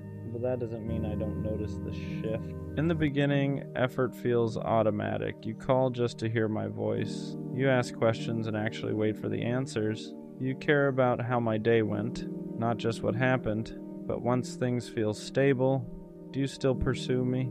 Do you still choose me loudly? Do you still protect the connection like it could be lost? Or do you just exist in it? Because love that stops being intentional slowly starts feeling optional. And I don't want to feel optional in someone's life. I don't want to be the person you assume will always understand, the person you assume won't leave, the person you assume doesn't need reassurance, because the strong ones still need softness, the independent ones still need consistency, the calm ones still need effort, and sometimes I think people forget that. They mistake my patience for infinite tolerance. They mistake my understanding for emotional immunity. They mistake my loyalty for permanence. But even loyal people get tired. Even understanding people feel hurt. Even calm people question things when the effort changes. I don't want to be loved lazily. I don't want to be loved based on convenience. I want to be loved actively. I want someone who doesn't just assume I know they care, but make sure I feel it. Someone who doesn't just stay, but stays with intention. Because here's the truth, if I ever stopped trying the way I do now, would you fight for this the same way? If I ever pulled my energy back to neutral, would you step up or would you get distant? That question alone tells me a lot. Love shouldn't feel like something I'm maintaining by myself. It shouldn't feel like if I relax for a second, everything will slowly fade. It should feel mutual, balanced, protected from both sides. And until I feel that consistently, not just in moments, not just after conflict, not just when I express doubt, that quiet thought will linger. Am I loved deeply or just comfortably? Maybe the hardest part about all of this is that I don't want to accuse you. I don't want to sound ungrateful. I don't want to seem insecure. I don't want to turn something small into something heavy.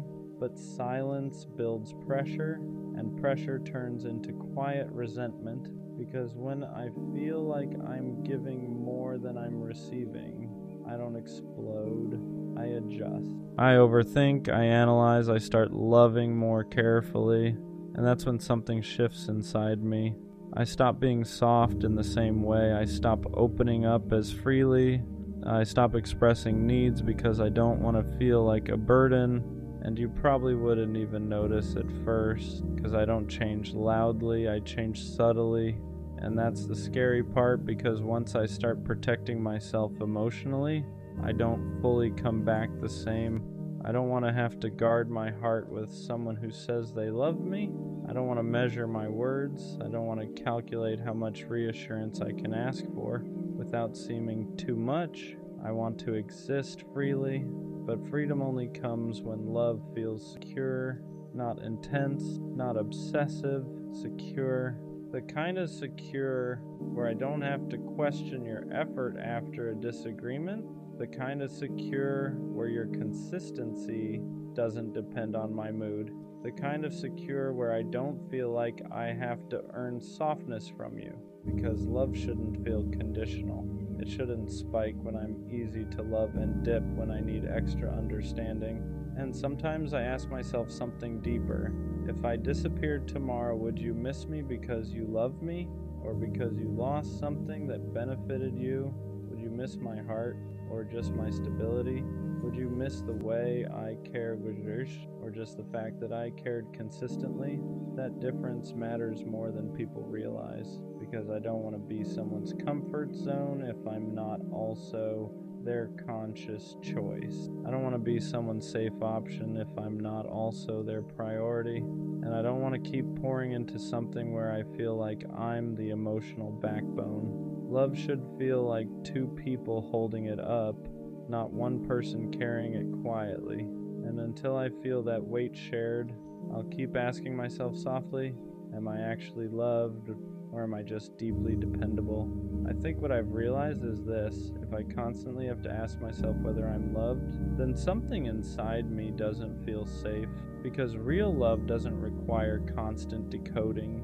It It doesn't make you sit alone at night replaying conversations. It doesn't make you question your worth after small disagreements. It doesn't make you shrink just to maintain peace. Real love feels steady, not perfect, not dramatic, steady.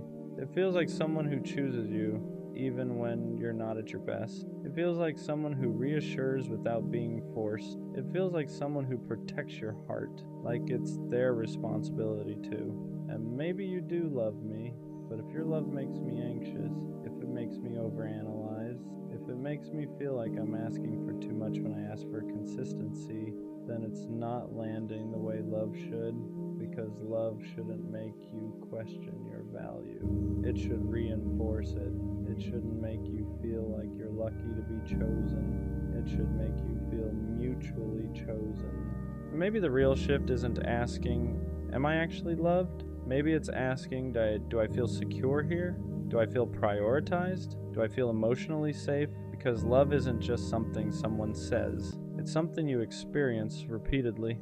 It's in the tone, the effort, the consistency after comfort sets in, the way someone handles you when you're difficult, not just when you're easy. And if I'm honest, I don't want intense love. I don't want dramatic love. I don't want love that feels like a roller coaster. I want love that makes me stop asking this question entirely. Love that's so clear, so intentional, so consistent that doubt doesn't have room to grow. Because if I'm constantly wondering whether I'm loved, then maybe I'm not asking for too much. Maybe I just haven't experienced love that makes the answer obvious. And when I do, I won't have to ask, I'll know. Some nights, I stay up hugging my pillow pretending it's someone. Not because I'm dramatic, but because it gets lonely when no one chooses you. You start wondering if love just missed you, if maybe everyone else got picked and you were the one who got skipped over. I tell myself I'm fine being alone, and most days I am. But late at night when the world is quiet, that's when the question comes back. Will love ever find me? Or am I just meant to imagine it? I think the hardest part is not the loneliness. It's feeling like you have so much love to give and nowhere to put it. No hands to hold, no one to come home to. Just you, your thoughts, and the same hope you keep tucking away every morning.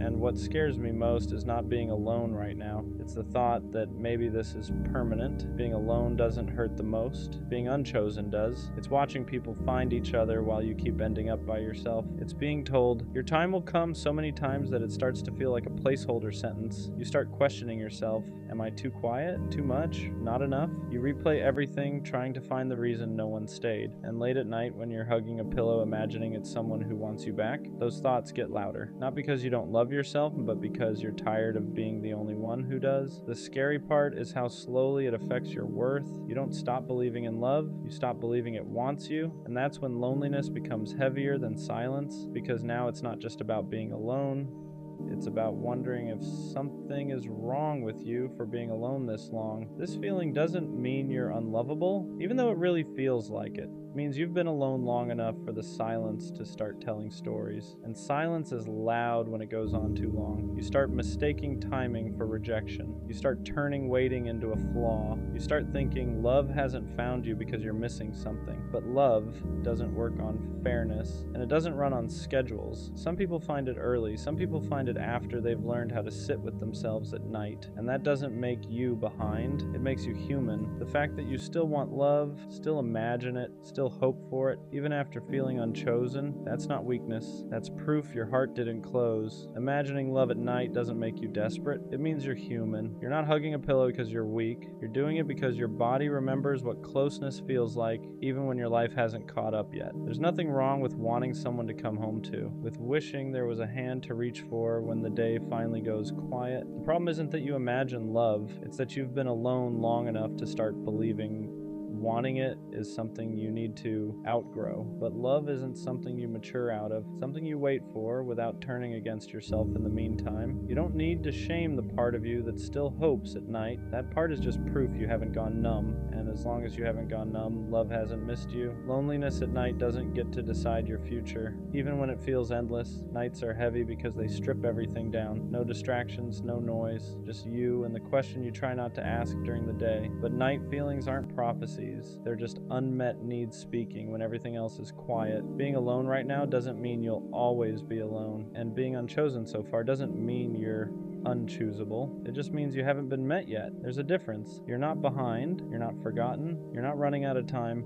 You're just in the part of the story where love hasn't arrived, not the part where it never does. The hardest balance is holding hope without turning it into self-doubt, because when you hope for something for a long time, it can start to feel personal when it hasn't arrived yet. You tell yourself you're patient, but underneath that, there's a quiet fear that maybe hope is just another way of setting yourself up. So you try to numb it. You tell yourself you don't need love. You act like you're fine on your own, but hope doesn't disappear that way. It just goes quiet and waits for the night. The truth is, hope isn't the problem. Hope only hurts when you turn it inward and use it as proof that something is wrong with you. You're allowed to hope without questioning your worth. You're allowed to want love without it meaning you're lacking. Hope isn't weakness. It's just your heart still believing in a future you haven't reached yet. When love hasn't found you yet, it can make you feel invisible. You're moving through life unnoticed, unchosen, easy to pass by. But invisibility isn't the truth. It's just what loneliness whispers when it's tired of waiting. You don't get overlooked because you lack something. You get overlooked because connection isn't something you can force into timing. The right person doesn't miss you because they're better at noticing. They find you because they're looking for what you already are. And until then, you're not invisible. You're just living in the space before recognition. That space feels quiet. It feels long. It feels unfair. But it isn't empty. It's shaping you into someone who will recognize real love when it finally arrives. Not because you're desperate for it, but because you're ready to receive it without disappearing into it. Love usually doesn't find you when you're proving you deserve it. It finds you when you stop performing and start existing. For a long time, I thought if I was good enough, patient enough, understanding enough, someone would finally see me. So I overgave, overthought, over-explained. But love doesn't arrive as a reward for endurance. It arrives when you're no longer shrinking to be easier to choose. The moment you stop asking, what do I need to fix? And start asking, what do I need to feel safe? Something shifts. You don't chase connection anymore, you allow it, and that doesn't make love come faster, and it makes it come healthier.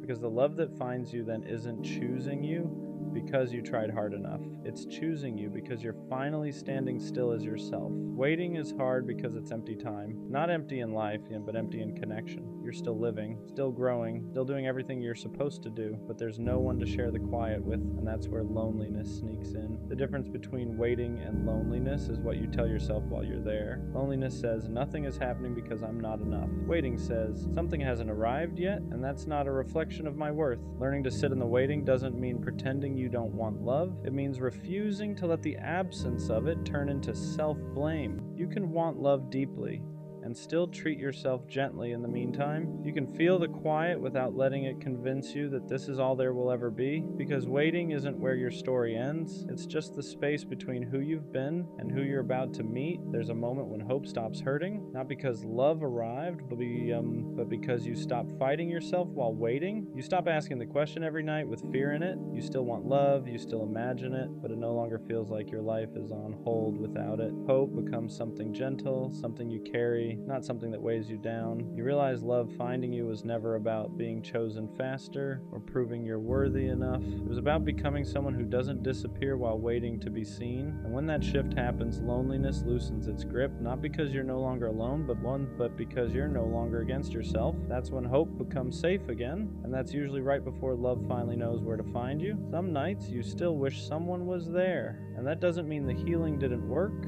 It just means you're human. Missing connection isn't a setback. It's not proof you're regressing or going backward. It's just your heart remembering what it wants to share. The difference now is that the wanting doesn't hurt the same. It doesn't spiral. It doesn't turn into panic. It doesn't make you question your worth. It just exists. You can want love without feeling empty without it. You can imagine closeness without feeling broken when it's not there yet. And that's growth. Because you're no longer waiting with desperation. You're waiting with trust. Trust that love doesn't miss people who are becoming more themselves. It finds them when they're steady enough to receive it without disappearing. The love that finds you after this season feels different, not louder, not dramatic, safer. It doesn't make you question yourself. It doesn't make you wonder where you stand. It doesn't ask you to stay up at night holding space for uncertainty. It meets you where you are and because you've spent time alone, because you've learned how to sit with yourself. You don't cling to it, you appreciate it, you don't lose yourself in it because you know what it feels like to hold yourself first. That's why this waiting was never a punishment, it was preparation, not to make you stronger in a hard way, but steadier in a soft one. So if you're still alone right now, still asking if love will ever find you, it will. And when it does, you'll understand why it couldn't find you earlier. You weren't meant to be met when you were questioning your worth.